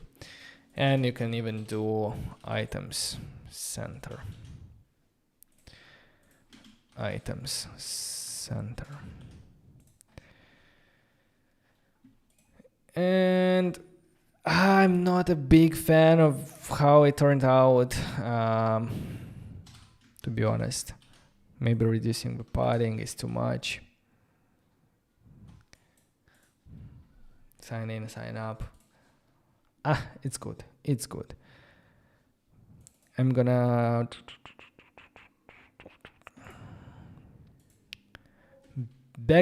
not background. Let's do border. This one for the border. And also border 2. And I'm gonna do the same text instead of white, red 500. And this way, at least it's a bit different. Sign in, sign up. Yeah, that's good. I like it. Perfect. Okay, and one thing that I also need to change here to make this screen a bit better is tech.screen. To change the title through options, title.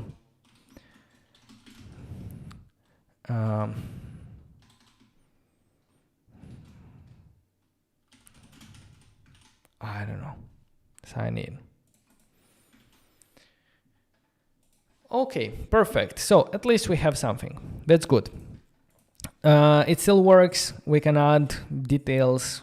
It's still gonna work. So let me go ahead and do a git add, git commit -m. off screen. Now that we have an authentication screen, I usually like to create a place that is going to contain and share information about the authentication status.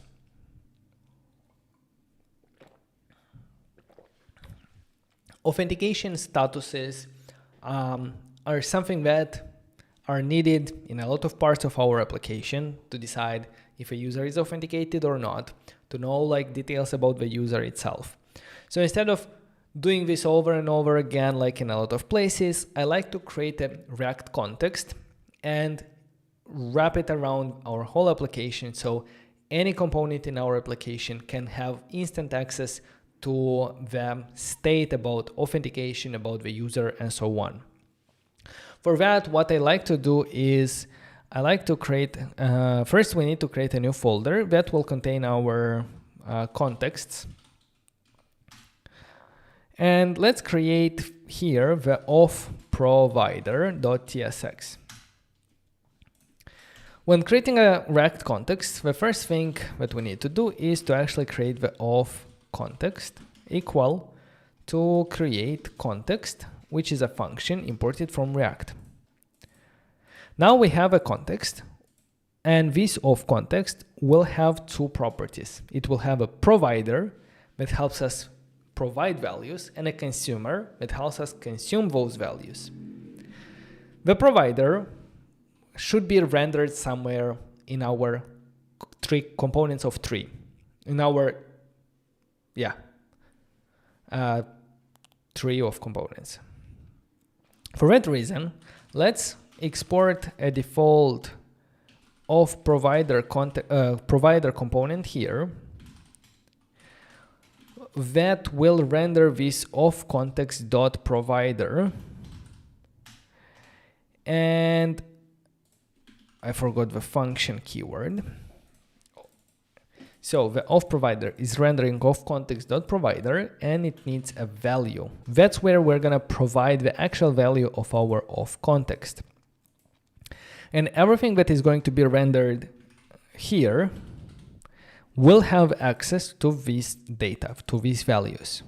And because we want to use this at the root level to wrap around our whole application, we're gonna take here a special property called children, and these children will be passed down to the provider, and we will render them here as children. Now, all the children that we're gonna pass to the auth provider are going to be inside our context provider, meaning that they will have access to this data.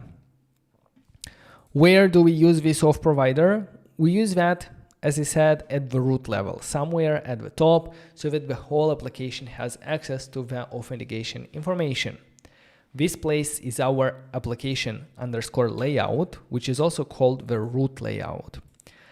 And a quick word about layout files. Layout files are the files that contain shared UI elements and shared logic between different screens.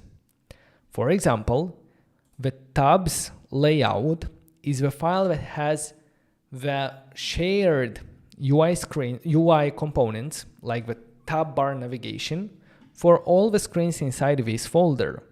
So a layout file has to be one per folder maximum, and it represents the layout for this folder and all the screens inside it.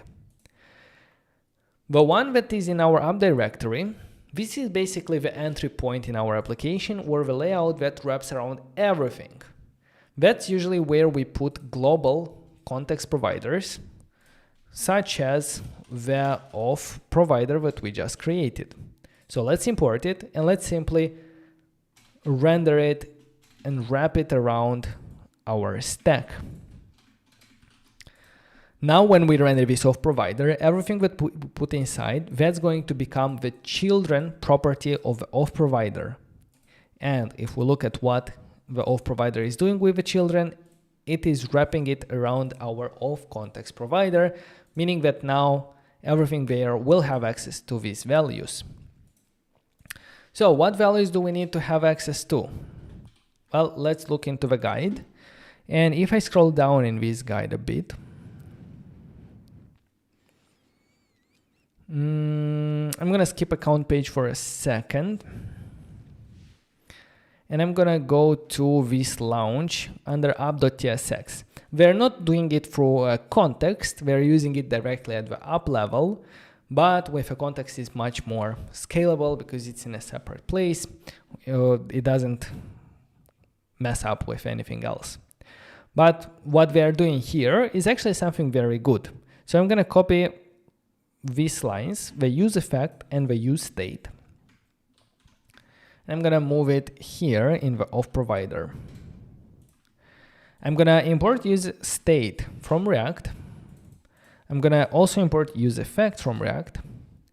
I'm going to import session from Supabase.js. And I'm going to import Supabase from our utils Supabase where we created the client. What's happening here? Well, this use effect is going to run when we mount the provider because it has empty dependency array. Initially, it's going to fetch the session, and based on that session, we're going to set it in state to have access to that session. The session has data such as the user, if he's authenticated or not, and so on. And we also subscribe to an event called on-off state change. And whenever, for example, the user will sign out, this method will receive that event and will update the session with new details. Now we can take this session and we can export it through the context provider as session. We can also export it the user by taking session.user. And this can be also undefined when the user is not authenticated. You can even have a is authenticated, and you're gonna know if it's authenticated only if there is a user. So I'm gonna do exclamation mark or 2 exclamation mark session.user. That means if there is a user, 2 exclamation mark will make it true. If there is no user, it's going to be undefined, and 2 exclamation mark on undefined, that's going to be false. If I look here, it's a boolean. That's a very cool thing, this is authenticated, because we're going to need it to know where do we want to redirect the user. To consume this data, we saw that there is that of context.consumer. But that's a very old way of consuming it. It's not very user-friendly. And a better way of consuming the data is through a hook called useContext. And in the useContext that is imported from React, we pass here the context that we want to consume. And in our case, that's this of context that we created and we used here. This is not going to work because it should be inside a component. But what I like usually to do is I like to create a shortcut towards this use context of context called const use of equal to a custom hook that will return the use context of context.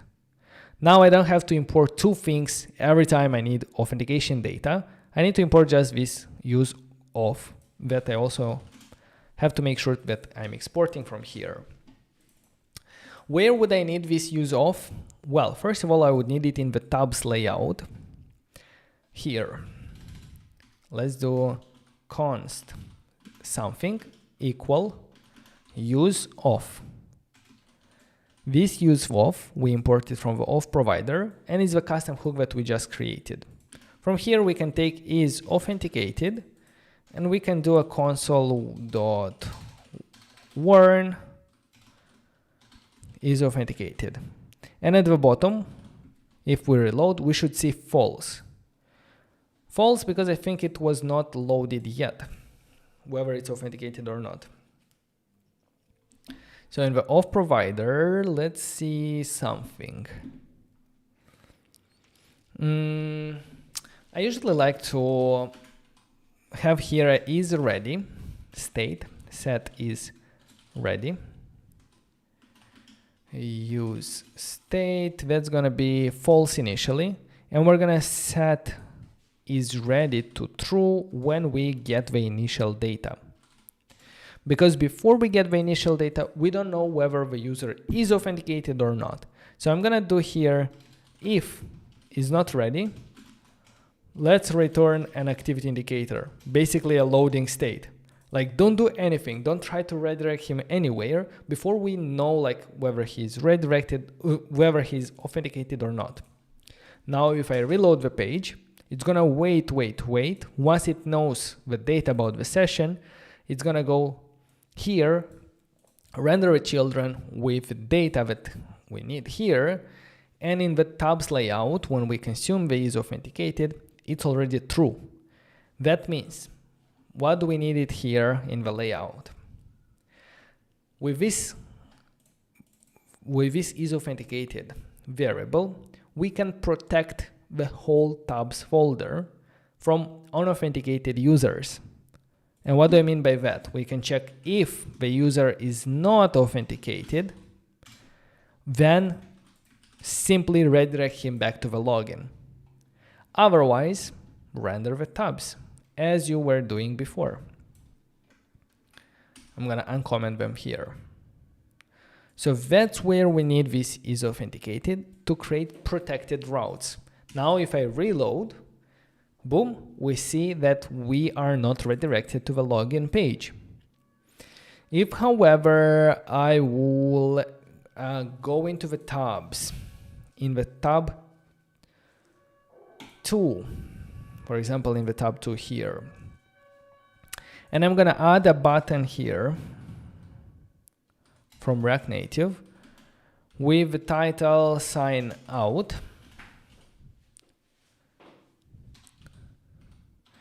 And when we press on it, I will call Supabase, imported from utils.auth.sign out. That's how you sign out a user. And if I go to the tab 2, I will see the button here. If I press sign out, we are boom redirected back to the tabs automatically, because in the auth context provider, we subscribe to this authentication state change. It updated it here, and in the layout, because it's a child of our context provider, it re-rendered, and it saw that, hey, we are not authenticated anymore. Now go ahead and redirect to the login page. And now if I will reload, I'm on the login page, and there is no way to get into this index of the events or the two, because the whole layout is protected. And unless we are authenticated, we're never going to get into the tabs. That's a very good way of protecting routes. And now we should do the same thing, but on the auth side. So on the auth, let's create the layout.tsx and export the default auth layout. It should be function.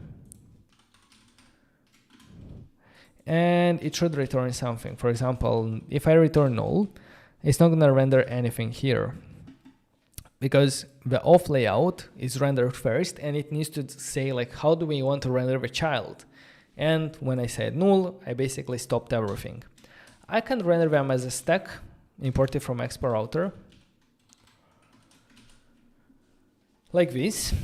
It has two headers, but that's okay, because the first one can be hidden from this layout, from the root layout. If I go here and duplicate the tabs with header shown false by replacing the name here to auth.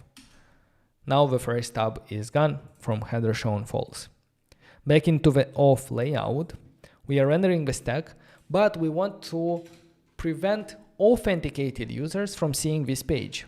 So I'm going to do the same as I did on the tabs layout. I'm going to take the is authenticated from use auth, and I'm gonna import use of here, and I'm gonna say, hey, if the user is authenticated, you don't have to be here. So redirect to the href. I can actually probably redirect to the slash, and it's gonna take care for me from there. And if he is not authenticated, render the screen inside a stack. Let's try to sign in or sign up, because I don't remember the passwords there. So I'm gonna do a new account, sign up, and boom, we are automatically redirected here. And if I reload, it's going to only show me the tabs because we are authenticated. And I can go back, press sign out, automatically come back here. I can create a new account where I can sign up, sign in, boom, we are here. That's how we create protected layouts. We created a context to help us easier get access to this data, not to have to do these things over and over again. And then in layouts, we are doing these redirections, because layout is first inside a tab, inside a folder, and it's the file that can protect all the other screens there. But in this scenario that we have here, the only thing that I want to mention you is that everything outside the tabs and off, for example, the model, these are not going to be protected. So it doesn't matter if we're authenticated or not, like the model, we're going to be there because we protected the tabs and the off.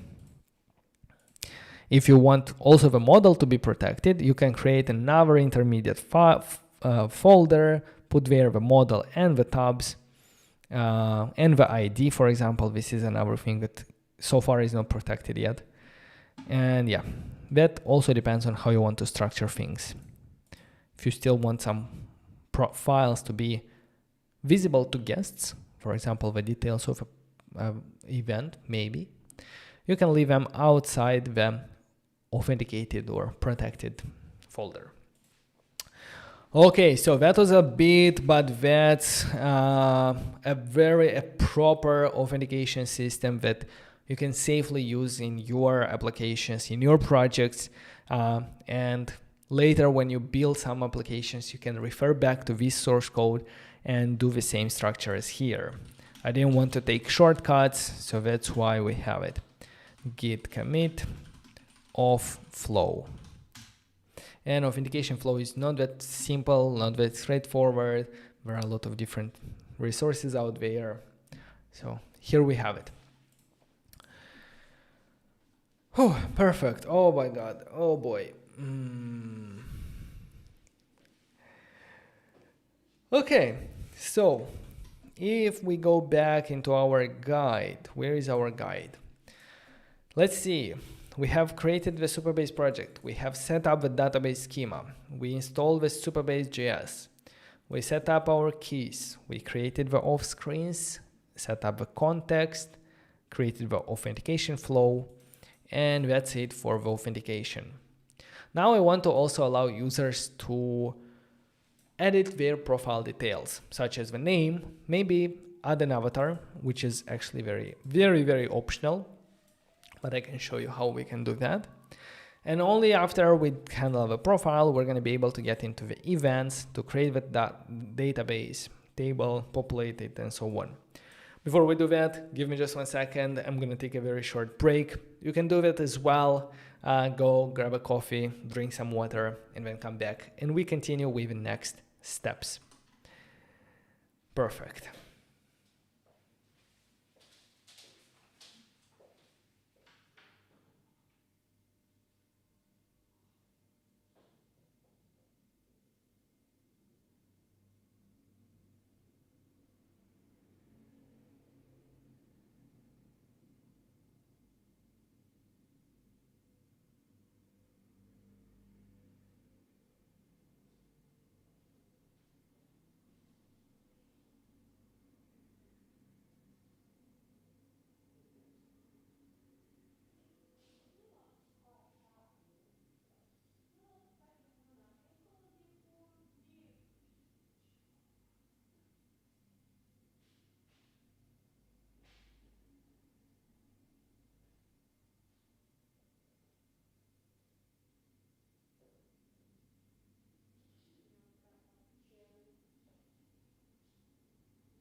I need a coffee. So 1 minute.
Okie dokie, I am back with nice coffee. How are you doing, guys? Are you still following along? Everything good? Let me see something. If I do npx Supabase db, will it have any changes there?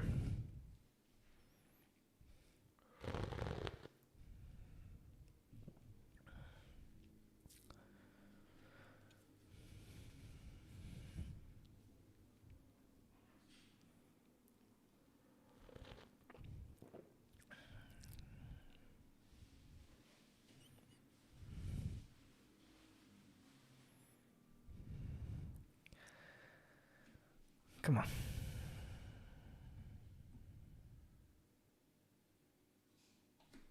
Okay, I'm not gonna wait. I'm gonna check a bit later. I just wanted to see if there are any changes on the Supabase so that I can add them to Git as well. But anyway, let's see the profile page. And the profile page, because so far we worked on the authentication. Authentication is about users, it's about passwords, emails, and so on. And it's handled, if we look at the table, it's handled by the auth schema here under users. This, as I said, it's mainly managed for authentication. When we speak about other metadata like bio, website, hobbies, avatars, and so on, that is going to be handled on our public schema under profiles. And as we can see, we have automatically created a profile for every authenticated user. You can go ahead and edit this table to change what fields do you want to have about the user. For now, we have username, we have full name, avatar, website, and so on. You can add more fields that you want users to be able to customize. Now, if we go back into the build a user management system and scroll up a bit on, under the account page, that is an example of how we can allow users to edit their profiles. So let's go ahead and copy this code and let's bring it to our application, tabs, and 2. This is going to be our tab 2, where we can actually rename it to profile.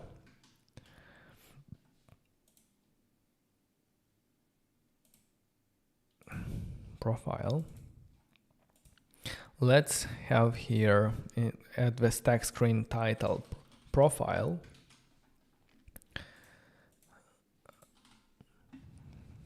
Maybe in the layout here, does it have tab 2? So yeah, let's go into the tabs layout. Under the name, instead of 2, we'll change it to profile. And for the title, we're gonna do profile. Let's check here, profile, perfect. If I change here to user, do you have? Yes, it has a user. Nice. So back in our profile here, I'm gonna remove this view with styles container. I'm gonna remove the style sheet altogether. And I'm gonna remove this import. And in the import of style sheet as well, we don't need it. Let's see what is this account page using here. I'm not going to copy everything and paste it here. I'm going to copy only the what. First, I'm going to copy the state and the use effect, the get profile, the update profile, everything until return.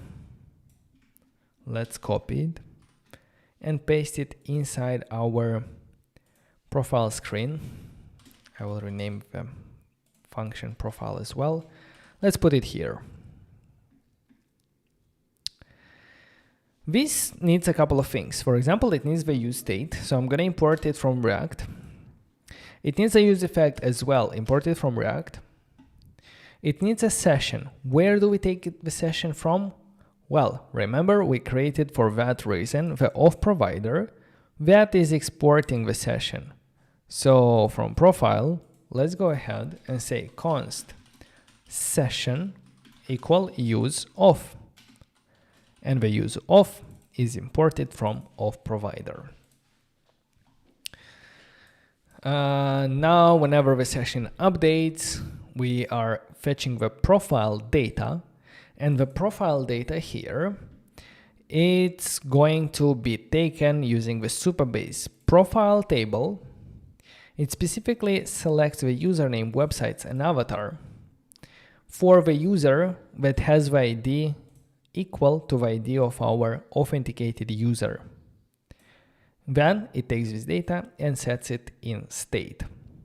So let me tell you, like, where is this data coming from? Well, because it's from profiles, it's actually coming from our schema profiles table, and it's looking for the row that has the same ID as the authenticated user. For example, if the authenticated user is this one, Vadim, it has this user ID, I can copy it. I will go back to the table editor in profiles, and I'm gonna say, hey, find me the user with this ID. I mean the profile details for this user. And here it is. Here is the row. Again, authenticated user and profile data are sharing the same ID. That's how we create the relationship between them. Now it doesn't have any full name, username, and so on. And when getting the profile, initially it's going to be empty. Later on, it's going to get the data from the database. The alert should be imported from React Native. And let's go next and to the update profile. This is how we do the other process of taking the data from state and updating it on Supabase. So we call Supabase profiles, and we call the update, or specifically here upsert, which will either update or insert the data if there is no data with this ID. So we are updating the username, websites, avatar, and we're setting that we updated it just now. And that's it. Now this is the functionality, right? The get profile, update profile, and so on. Let's now do the UI. And we're gonna take it also from this account TSX file from the guide. We're gonna most probably change a lot of stuff, and I don't even want to take anything from here because yeah, we're gonna change a lot of stuff. So what we need is a username, a website, and that's it.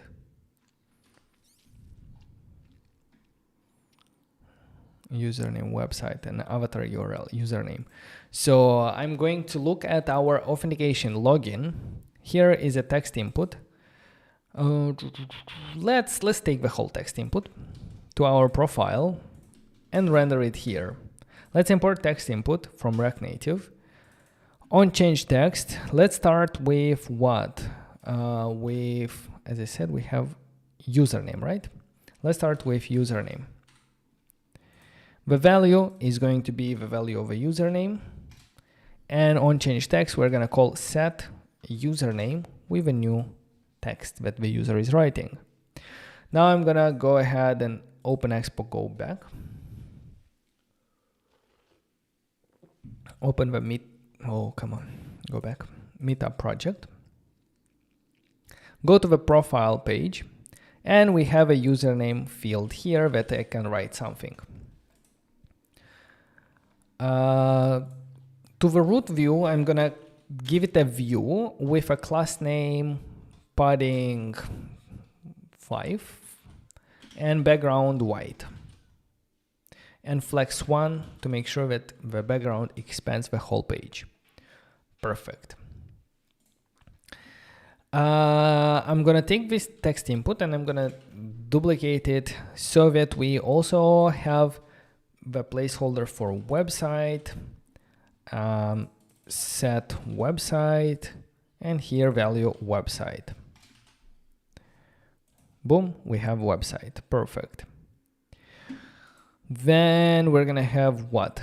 the email, which is going to be first. So I'm gonna take this one like this. It's not gonna have a one change text because we're not gonna allow him to change the text, and it's going to be enable editable equal false. The placeholder email, and the value is going to come from actually session.user.email. So now I cannot edit it.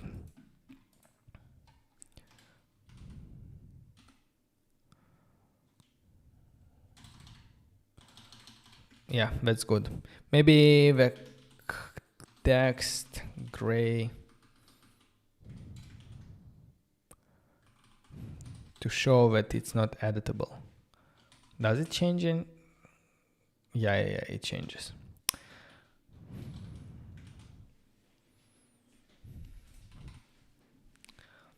So profile, okay.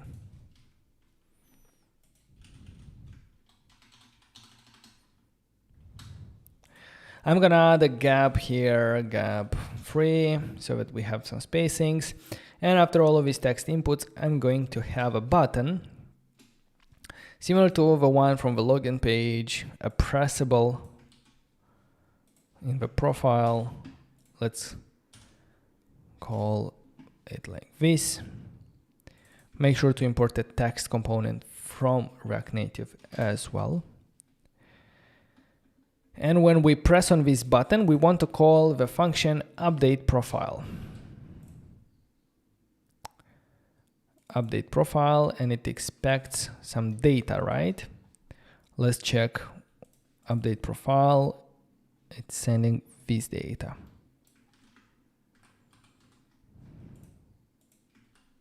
The username, website, and avatar URL. If I go here, it doesn't need a flex one. Yeah, that's good. And it should be the other styles from the other button. But anyway, update profile. Or maybe save.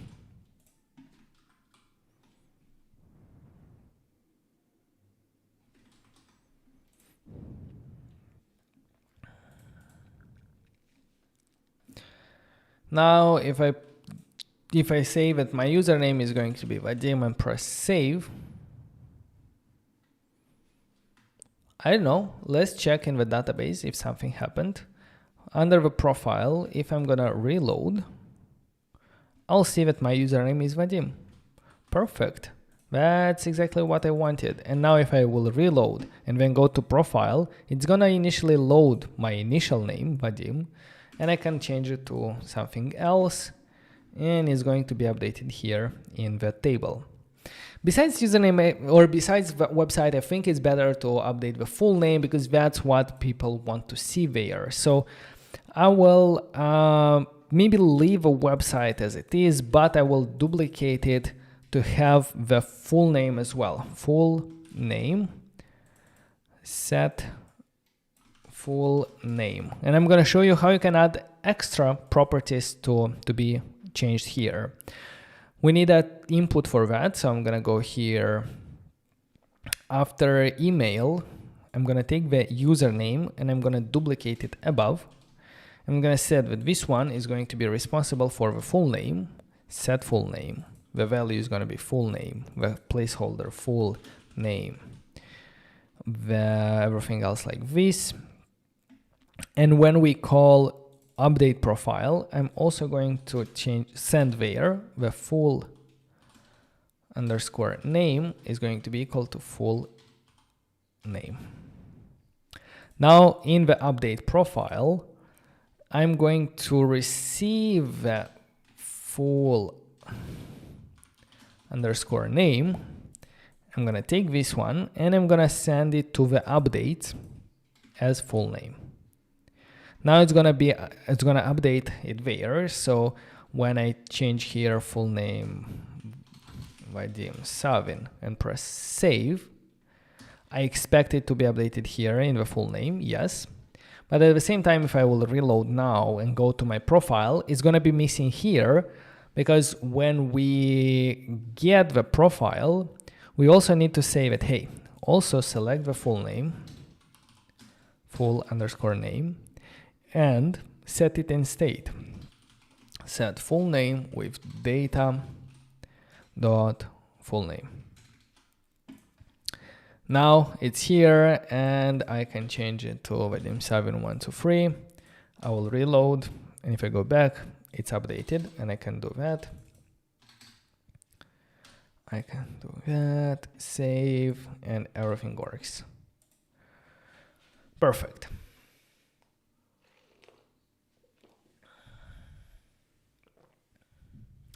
Amir, hello. How are you doing? I also missed you guys. But now I am back, and we're gonna have a lot of consistent live streams every single Friday. So if you are up to that, make sure you're subscribed and you have a notification bell turned on, not to miss any future videos that we release.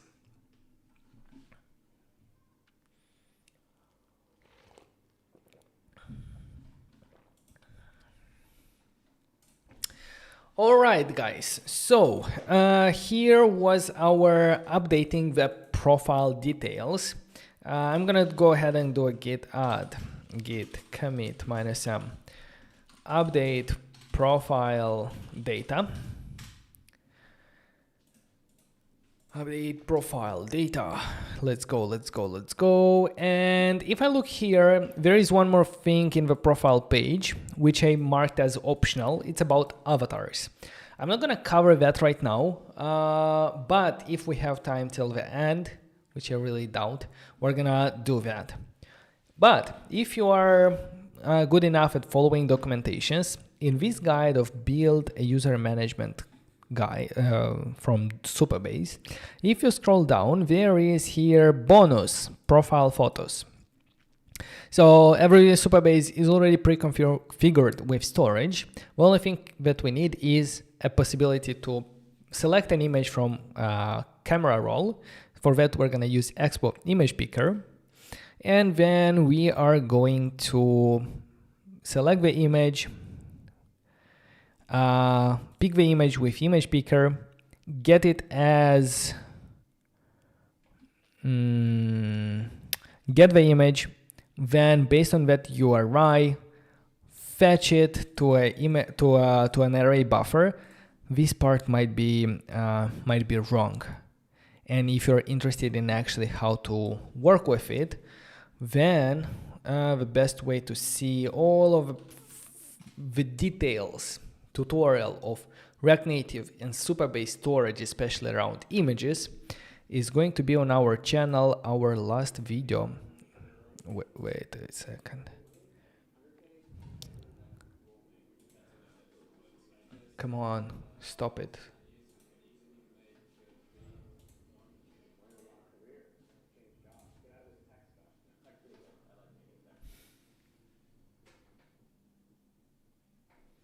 So if you go to our channel and go to the live, there is the building a Google Photos clone right before this one. So if you go there, that's where we do a lot of this image handling with media library, uploading them to Supabase. So that's going to help you a lot handle that. I'm gonna skip for this tutorial, this one a bit, because I really want to get to the next part. And the next part is around events. We already saw how we can kind of interact with the Supabase API to create information, to save data, to fetch data, and so on through the Supabase profiles, like when we got the profiles, when we updated the profiles. But in these situations, we just did like copy pasting, and I explained a bit, like it might sound like, okay, I understood, but I don't think like if it's the first time you're using Supabase, I don't think this way it's gonna stick and you're actually gonna understand. For that, we actually need to get our hands dirty and to create our own tables, to create and save our own data, to fetch our own data, and so on. So for that reason, the next step is going to be to handle the events on the database part. So, because we are working with Postgres, The first step is to create the schema. The schema that will represent how does an event look like. For that, we go to Supabase, we go to the table editor, and we press on the new table button. Supabase has a very nice visual interface for creating tables. You can also create them through SQL editor by running SQL commands. And I'm pretty sure it's going to be easier for you to go to the visual editor here under new table. Let's give it a name. It's going to be event. You can give it a description.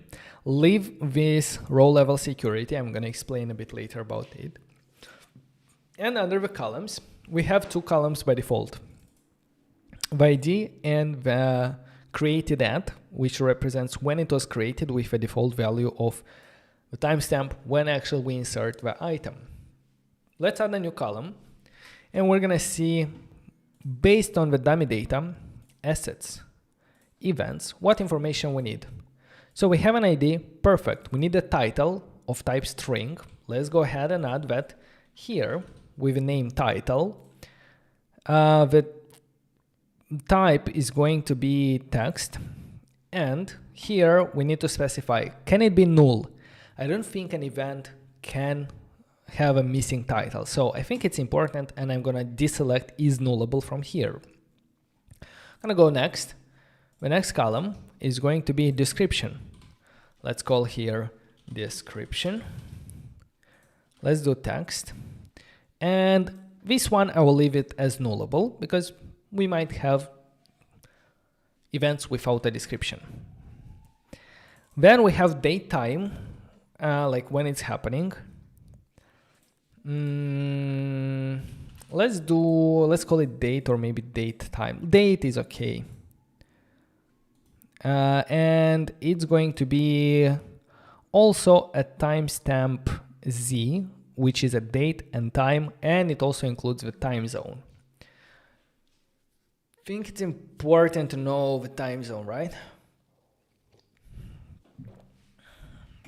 So let's include that one. And the date, is it important? It's kind of important for an event, but for some reason I would like to keep it as nullable. Maybe there would be events that are repeating and it doesn't have a date, exact date, or yeah, I will keep it like this. The next property is location, which is a string. For now, it's a string. Later, maybe we can improve it to add latitude, longitude, or some IDs from a map and so on. But for now, location is a simple text. That, again, is not nullable. It can be null. I'll leave it like this. And lastly, it's an image. It's an image. Let's do image URI for now. As a text, and again, it can be nullable. That's it. Maybe another thing that we need to do is to say who is the organizer. What user does this event belong to? Who created it? So for that, we're gonna have here a reference to the user ID, and a user ID is going to link, it's going to be a foreign key towards the profile with that ID. So let's go into the foreign keys and add a relationship to the profile where we're going to link the user ID from our events to public profile ID. Under the action here, we need to specify what should happen with the event when the user ID updates. I think we should also update it here, and what should happen if the user profile is removed. Probably we will set the organizer to null and still keep the event. Let's do save here. And that's everything that we need at this moment, right? Yeah, let's try to have it like this. Let's do save.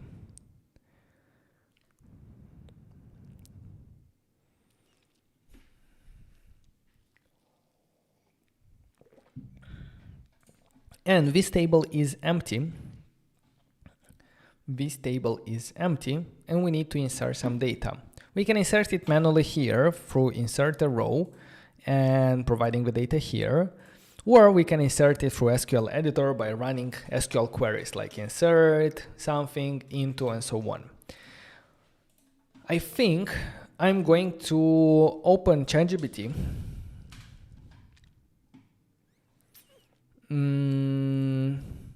I'm going to show you how I generated the dummy data first.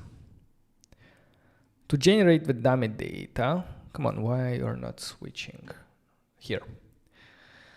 I told him I want to give students the dummy data for the UI and blah, blah, blah. I explained what fields I have, and in the end, it gave me and generated the data that we used for the UI. Now I think I will say like, hey, use the same data, but give me SQL insert commands. But I will make sure that I specifically have like the same field names and types, because I update it from date time to date, so I'll have to tell him to update it as well. Let me try to do, can you describe a table? SQL describe table.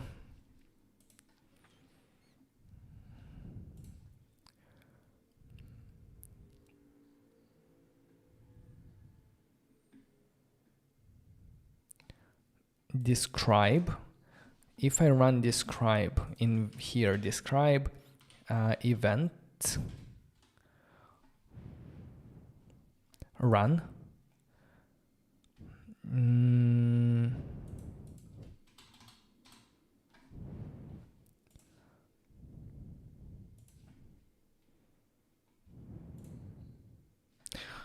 I will use ChatGPT as well.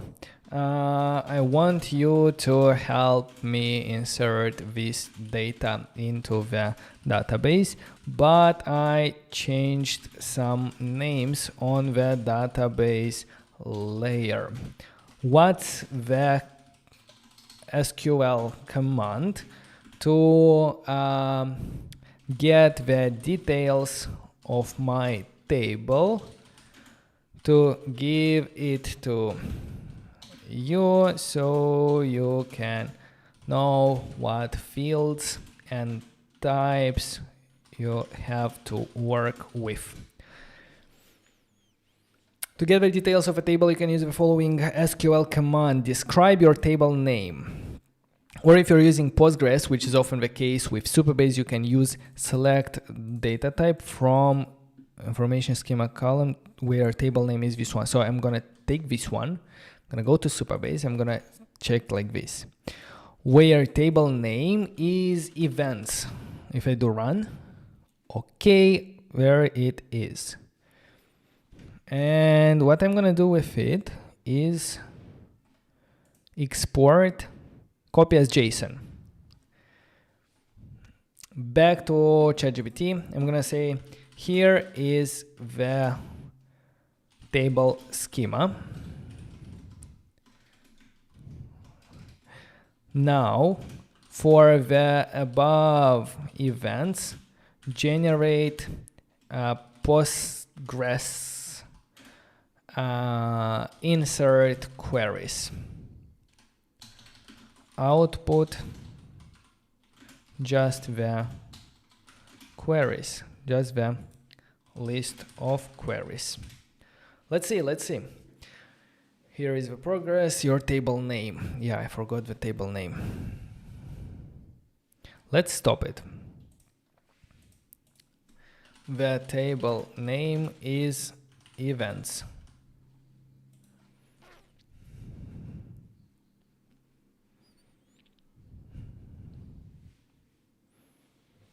Okay, it's gonna take a bit of time.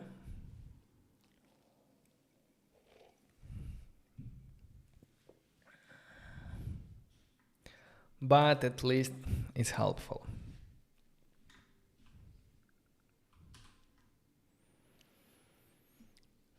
We are at 6, 7.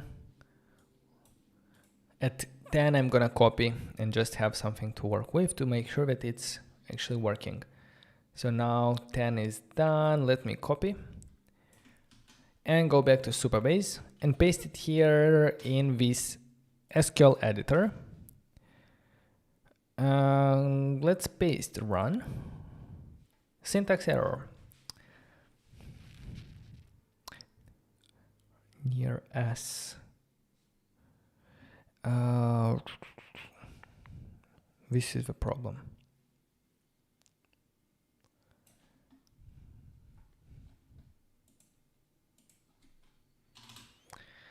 It's the apostrophe. See, where else? I think that was the only part. Intermediate quoted string.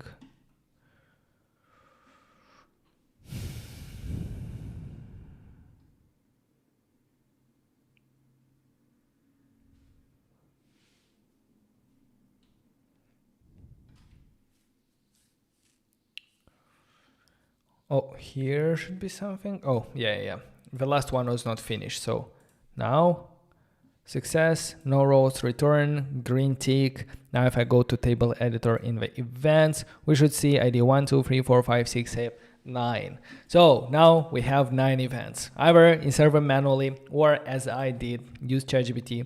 And actually at the end, I'm going to put in our guide the data here. So for now, I'm gonna just go ahead and put here in the events SQL statement, insert statements.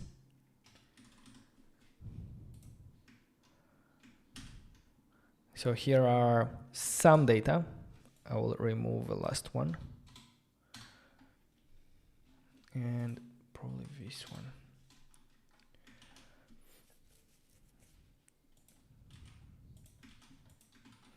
So if you reload the page, it should already be there.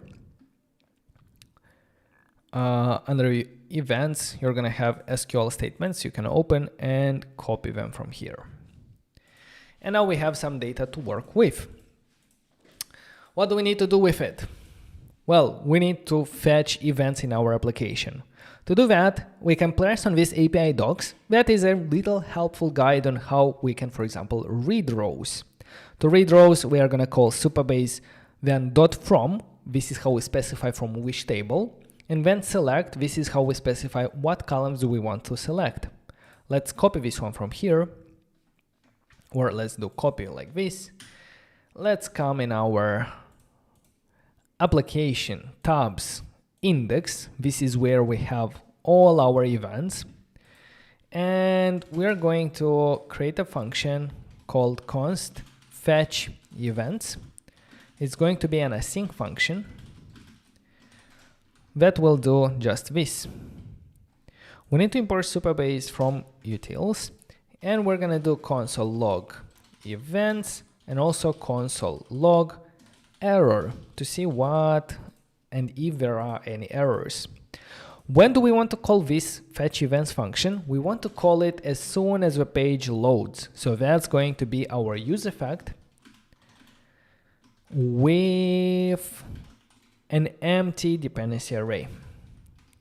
So here, fetch events like this. Nice. Let's open the terminal. Let's go to the first terminal where we have it here. And we see that we got an empty array of events, and null, this is for the error, which means that there is no error, but at the same time, there is no events returned to us. Well, if we look in the table, we see that there are events. Why? That's because of the row level security policy. That's how we define authorization rules.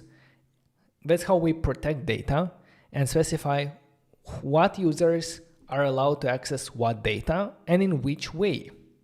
By default, no one is allowed to do anything. Only the admin user through the dashboard can insert data. Otherwise, nobody can insert, read, delete, and so on. To allow this, we're going to go to our table and we're going to press add row level security policy, or short RLS. Here, we're gonna do create a policy, and there are some templates. For example, we can enable read access for all users, or we can do that, and it will populate here some commands. I'm not gonna do read access to all users, but I'm gonna press on it, and under target roles, I'm gonna select and do authenticated. And this will allow only users who are authenticated to read the events. Or actually, you know what? I don't think that's true. I want everyone to read information about events, because events are public. Like, it can even be, you can even look at them without an account. So actually, I'm gonna just simply enable read access for all users, save policy, and we have a new policy. Now, if I go back to the project and do a reload, we should see already some data. Perfect. Let's take this data and store it in a state. So we need a state with events. Set events. Use state. It's an empty array. When we get these events here, let's do set events with these events. But I don't want to have events here and events here, so I'm gonna remove events from here and simply work with data. So set events, data that we got from Supabase. Now, as you can see, we already see on the screen data that is actually coming from Supabase. I'm not sure what happened with the URL, with avatars. We can take a look there. I think there should be an error with image URI. Oh, yeah, I know. So title and everything is perfect. It's coming from the database, and I can actually go ahead and remove the import of our dummy data. We no longer need it. And while we're here, maybe we can clean up a bit of stuff that is not used. The thing is that we don't see the avatar because we renamed its name. So let's go into the event list item from components, event list item. And where we have the image, it's going to be image underscore URI. And now we have images back here. And that's the only thing that we changed. It's also the date time, because as we can see, everything is Friday, 6 September. So it's not date time, it's just date. And here as well, date. Yes, now they are changed properly. Okay, nice. So that's the data that is coming from here, from our Supabase. And if you are interested, you can also look at reading the rows. At pagination, you can read a specific range, for example, from item 0 to 9. And you can also implement pagination like this so that you can load more items as you scroll through. So now that we have fetch events in the application, another thing that I want to do is if I press on this item, for some reason it's working. Oh, because it has the same data. But the problem is that on the details page, on the ID, here it still works with dummy data. Well, we don't want that. We actually want to fetch this information from Supabase. So here we're gonna create a fetch event, const fetch event equal to an async function. And what we're gonna do is we're gonna do data error. We're gonna call Supabase dot from the table called events.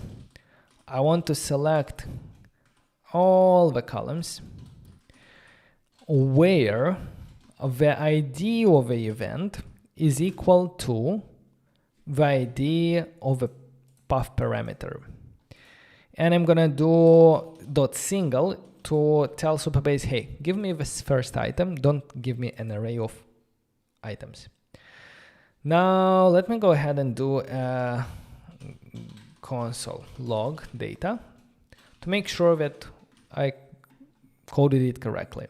So if I press on React Native Workshop, nothing happens because we never call fetch event. We need to call fetch event inside the use effect when the ID changes. So that's why I added ID here. So let's do fetch event. Now, if I go here, yes, we see React Native with ID 1.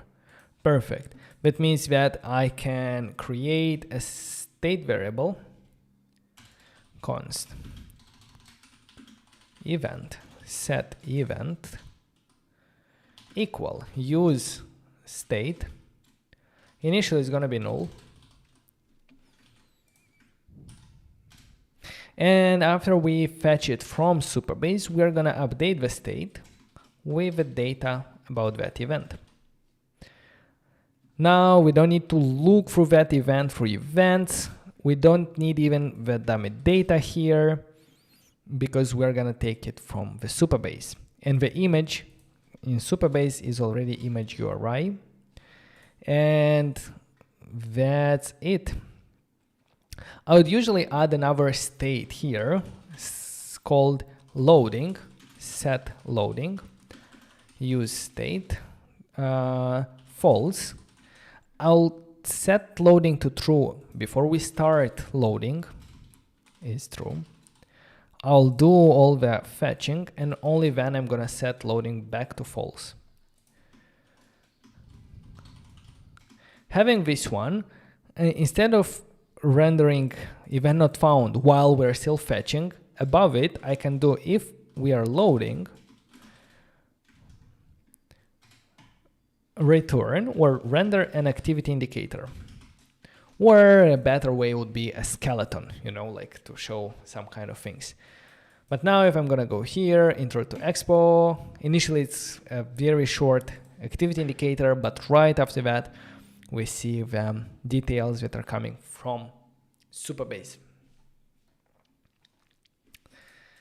Okay, perfect. What did we just do? So let's do git status.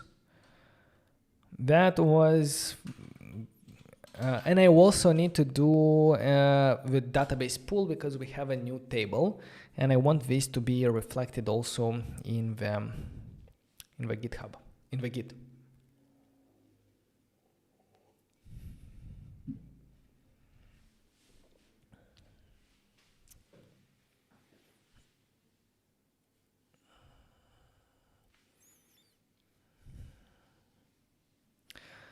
Yes.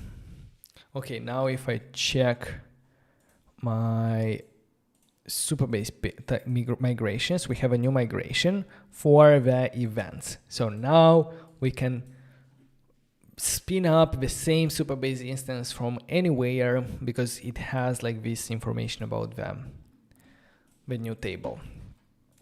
So I'm gonna do git add, git commit -m Supabase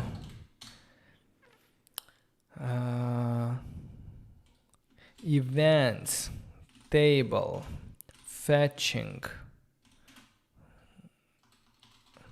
table and fetching.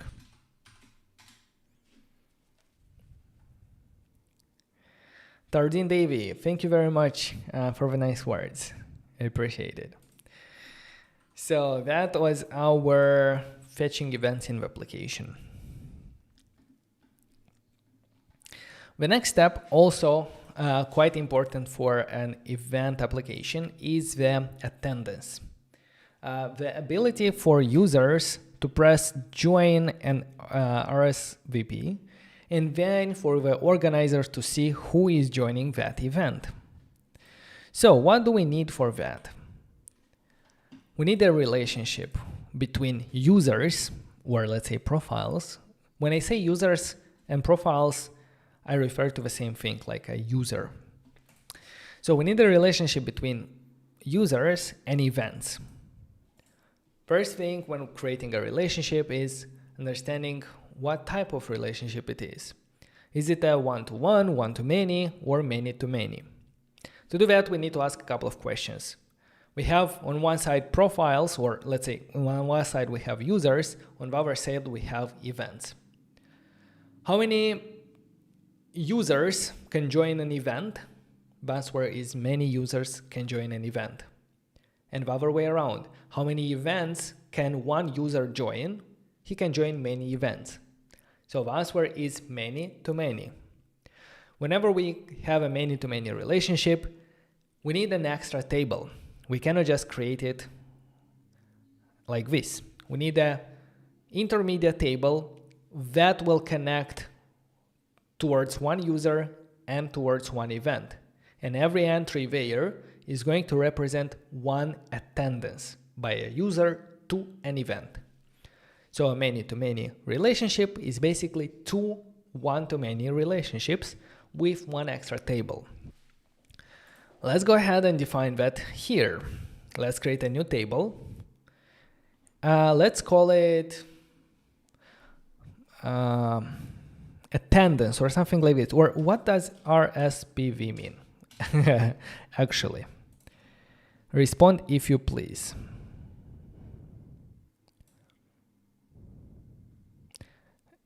Used to confirm attendance for an event. I think it's going to confuse some people, so let's call it attendance. Attendance.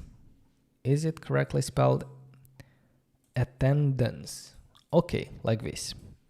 For descriptions, a user attendance to an event.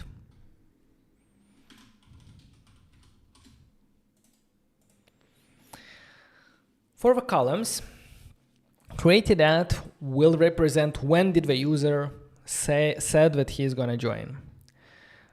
Another column is going to be, we need here two important columns and relationships. One towards events and one towards users.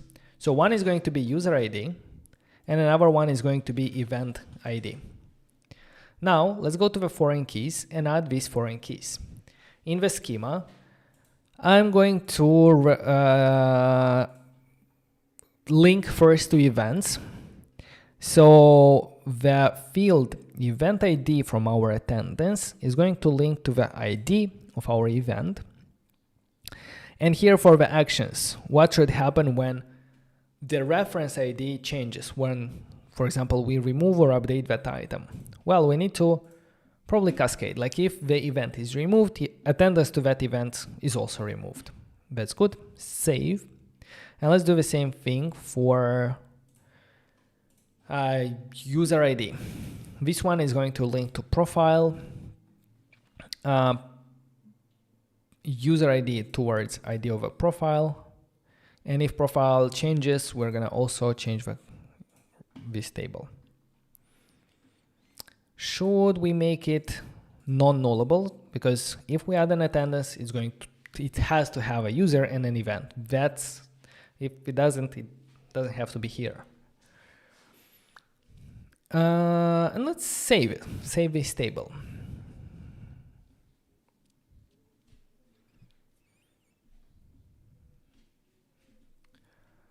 Okay. Let's go back in our application. And when we press this button inside our application ID, when we press this join an RSVP button on press, let's call a function join event. This function should be implemented, so I'm gonna go at the top and I'm gonna create it here called join event. It's gonna be async. And joining an event, what that means adding a new entry in this table with the user ID who is joining and the event ID to the event that we are joining. So what we need to do is we need to do await Supabase dot from to select the table. The table is going to be attendance. Then we are going to do insert values. What values? We need the user ID and we need the event underscore ID. These are the two fields that we need to insert because the ID and the created at, they will be auto-generated. The event ID, we're going to take it from this event that we are rendering here. So it's going to be event.id. The user ID, where do we take it from? Well, remember I said that in a lot of cases we're going to need information about the user. So we implemented that use of hook that gives us the user. Now we can take his user.id, the ID of the authenticated user, and insert, and we can even do dot, I think select to get back the data, dot single to take only one item, and let's get this information into the data dot error equal. Now I'm gonna do console log data, console log error. Let's see what's happening if I press join here. We see that new row level security policy. That means that we are not allowed to insert anything in the attendance because we didn't add an RLS policy. By default, no one is allowed to do anything. Let's go ahead under the table editor, under attendance, let's add a RLS. Let's create a policy and we need an insert. Enable insert for authenticated users only. I think this template is good for us. It allows insert operations only to authenticated users. Let's do save policy. Now, if I go back and do join and look into the data, it's still the same because why? Because why? Let's reload what's happening there. Let's go to the React Native workshop. Let's do join. For table, did they call it correctly? Edit table, let's take the name.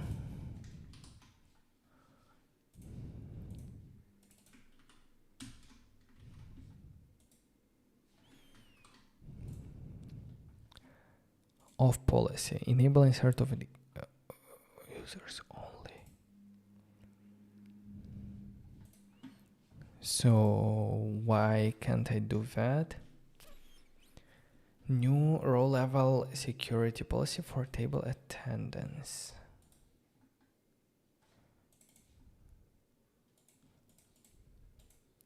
Insert. Oh, yeah, inserting works, but selecting is not allowed. So because we also call the select here, that's what messes up the call. So I was thinking that it would add it, but not show it, but it fails altogether. So that's why we're going to go and add another policy for select access for all users. So all users can see the attendance. I think that's okay. Let's do save. Now, if I go back here and do join, we see that a new attendance item has been added there. And if I look into the table, attendance, this tells me that user ID this, that leads to the profile with this ID, Vadim, is joining the event with ID 1, that leads to the event React Native Workshop. So this is information that we actually need here.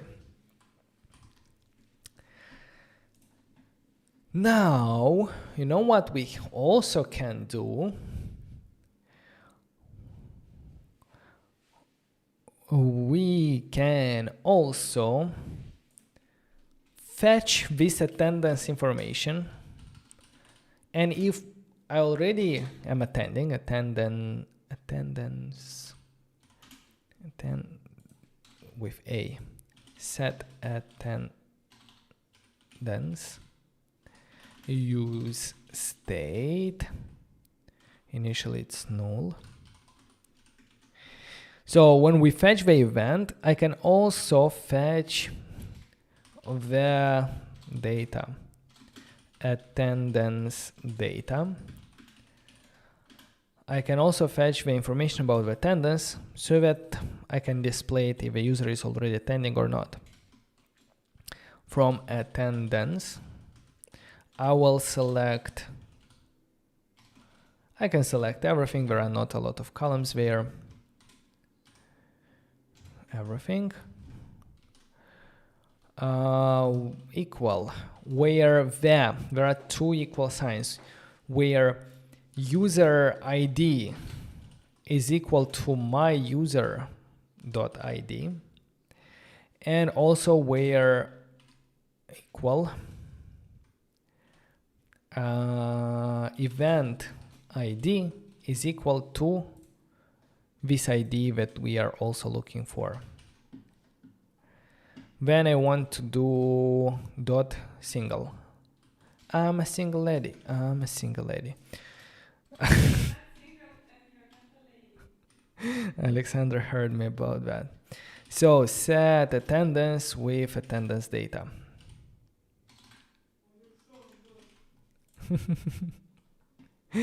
Now, based on this attendance data, we can display different information in our footer. We can do here the following. Let's do here a conditional. If attendance data, or no, if attendance in general, then we're gonna render a text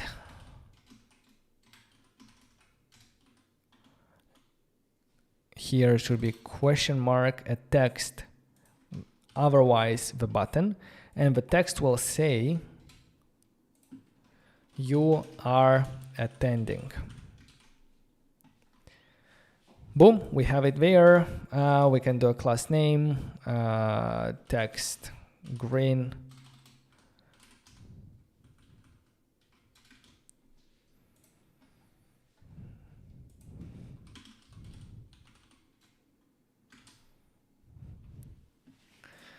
Because we already have there, have information there. If I'll go to another one, it's going to be this join and RSVP. If I press it, it doesn't change. But if I come back, building APIs with Supabase, if I come back and check it again, it's going to be updated.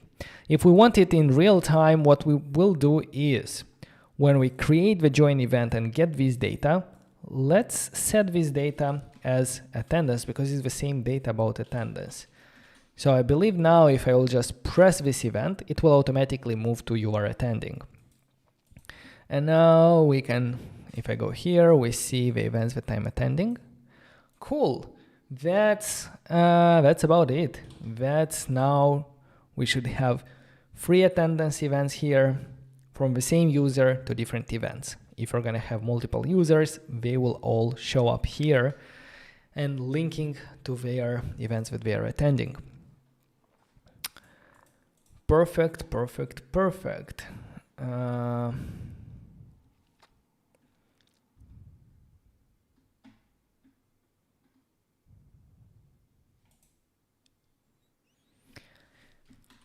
And that is the important part about RSVP: create, read, and fetch all users attending an event. Oh, that's a cool one. For example, now that we are on one of this page, or no, what we can do is, if I look into the components, event list item, let me, before I do that, do a DB pull.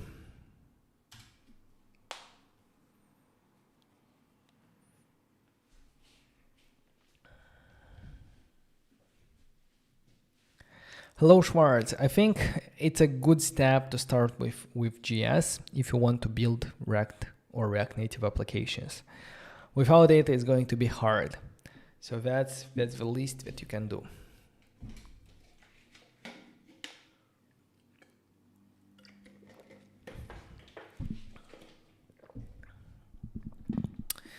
Okay, git add git commit -m attendance RSVP.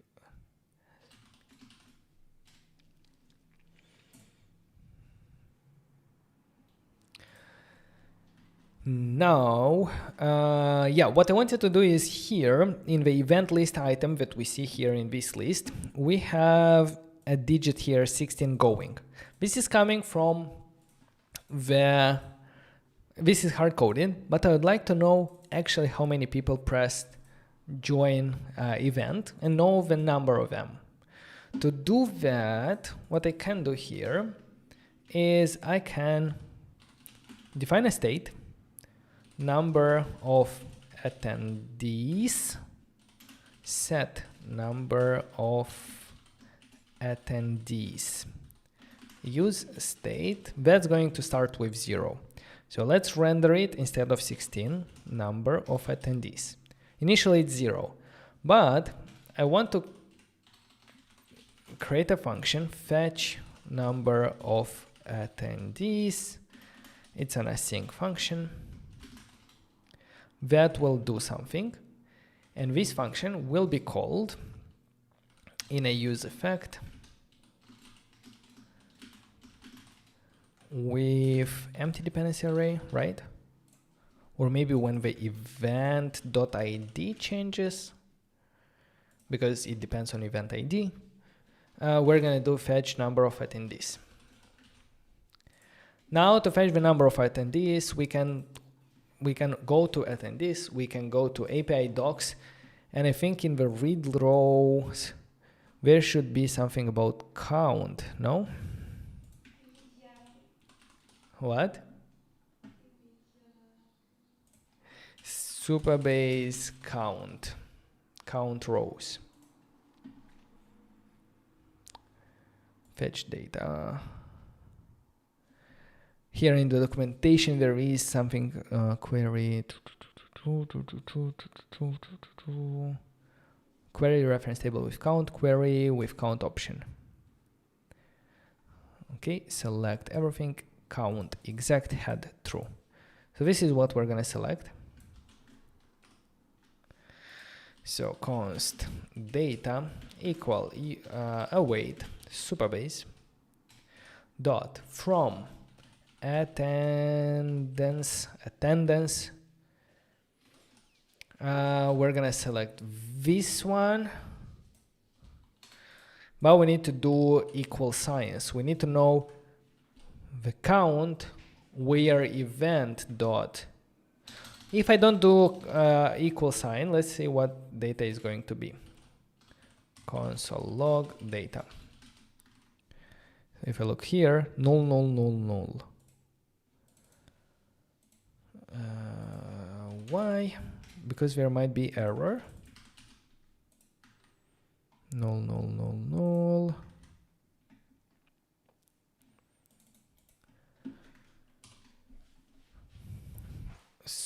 Oh, it's the answer is not data, it's count.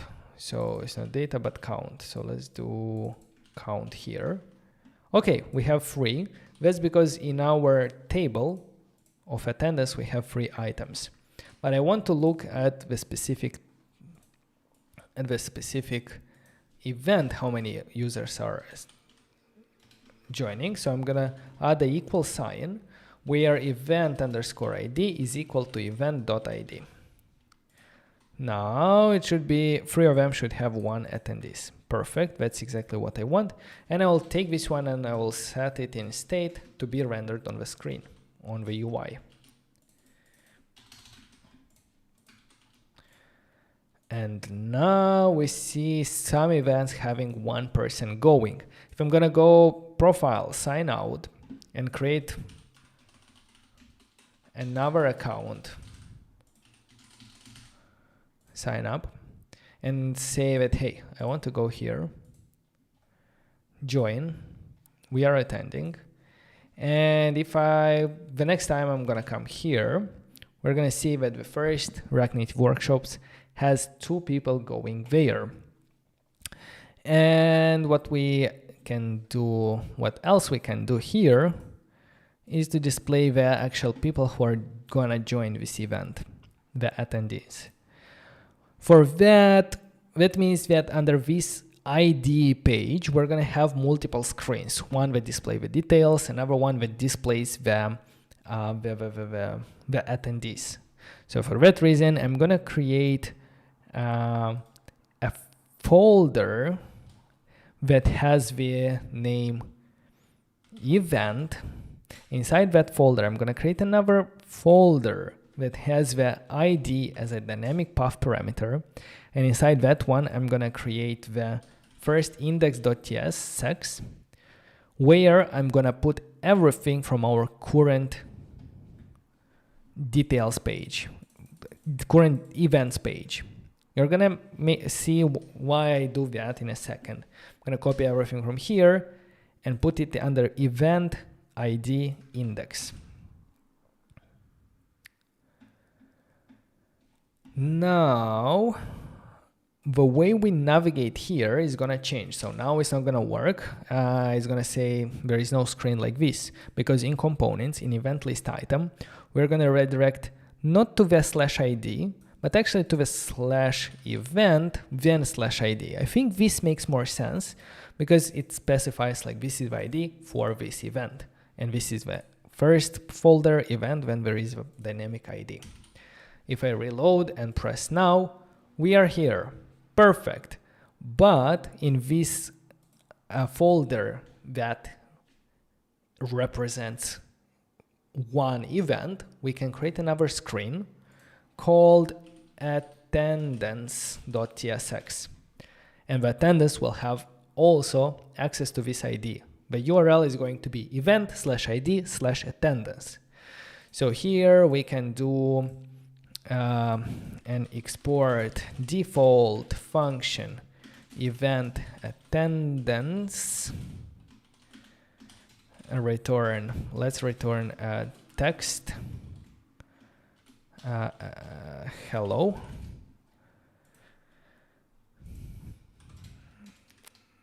Import text from React Native, and on the index page here we can add a link there. The link is going to be, let's do here under the text, under the description, view attendance, and this text, let's make it a link for now. Link from Expo Router with a href that has /event /event.id then /attendance to go to that screen. Now if I go here and do view attendance, it's oops, but if I reload, view attendance, we have a hello.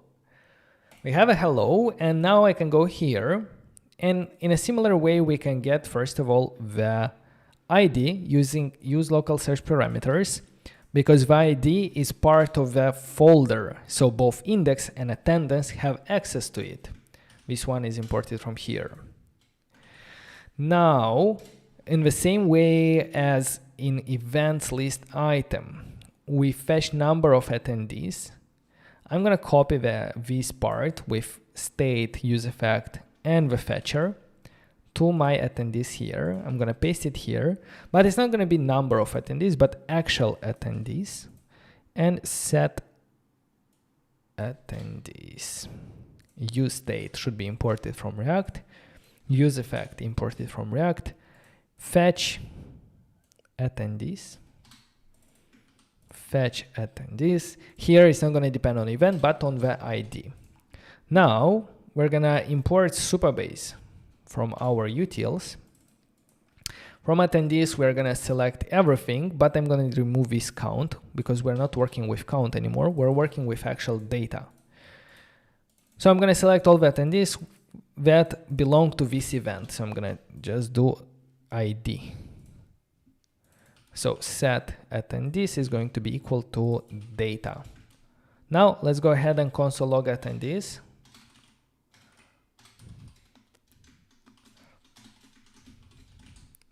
And see what we have there. If I press on view attendees and look here, yes, we indeed have two objects here. So what I can do with them? Well, I can go ahead and render them inside a Flatlist from React Native. We're gonna give their data attendees and render item for every item. I can render a view with a text inside where the text is going to be item.name or full name. Or wait, what's the data there? User ID. For now, it's user ID, item.user ID. So let's make sure to import view data attendees. It's not going to start with 0, but with an empty array. Now, if I go here, view attendees, we see just IDs because at the moment, when fetching the table attendees, that's the only thing that we have there. But the cool thing is that when selecting, I can also say that I want to select all the fields from profiles as well. And now if I check, I also have information about profiles. So I can render here item.profiles.fullname or full underscore name. Vadim Savin. Or just, user.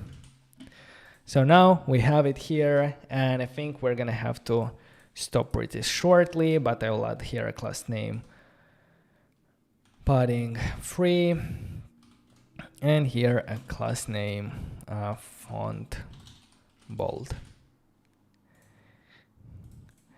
And here we have, for example, this one has one attendee. If I go here and view attendance, it's only Vadim Savin. If I check the one with two of them, if I check it, I see that both users are here. So perfect. Now we also can manage users that are attending an event. And that is going to be the last feature that we do in today's tutorial. I hope that you enjoyed this tutorial, guys. If you want me to continue it, make sure to let me know in the comments below. I didn't plan to have part 2, but if a lot of people are interested in this project, we might do it because there is some extra step that would be really cool to develop for such an application. Anyway, if I don't do it, make sure to follow along and try to do it itself. Allow users to create events themselves by creating a form. That would be really cool. Then there is geoqueries, fetching events only close to you. That would be super powerful, and you can do that by reading this documentation. And lastly, maps, showing events on a map. These are some of the features that would make this build even better, but I hope you can use what you have here as a starting point and build things for yourself. That was it. Thank you very much. Make sure to subscribe.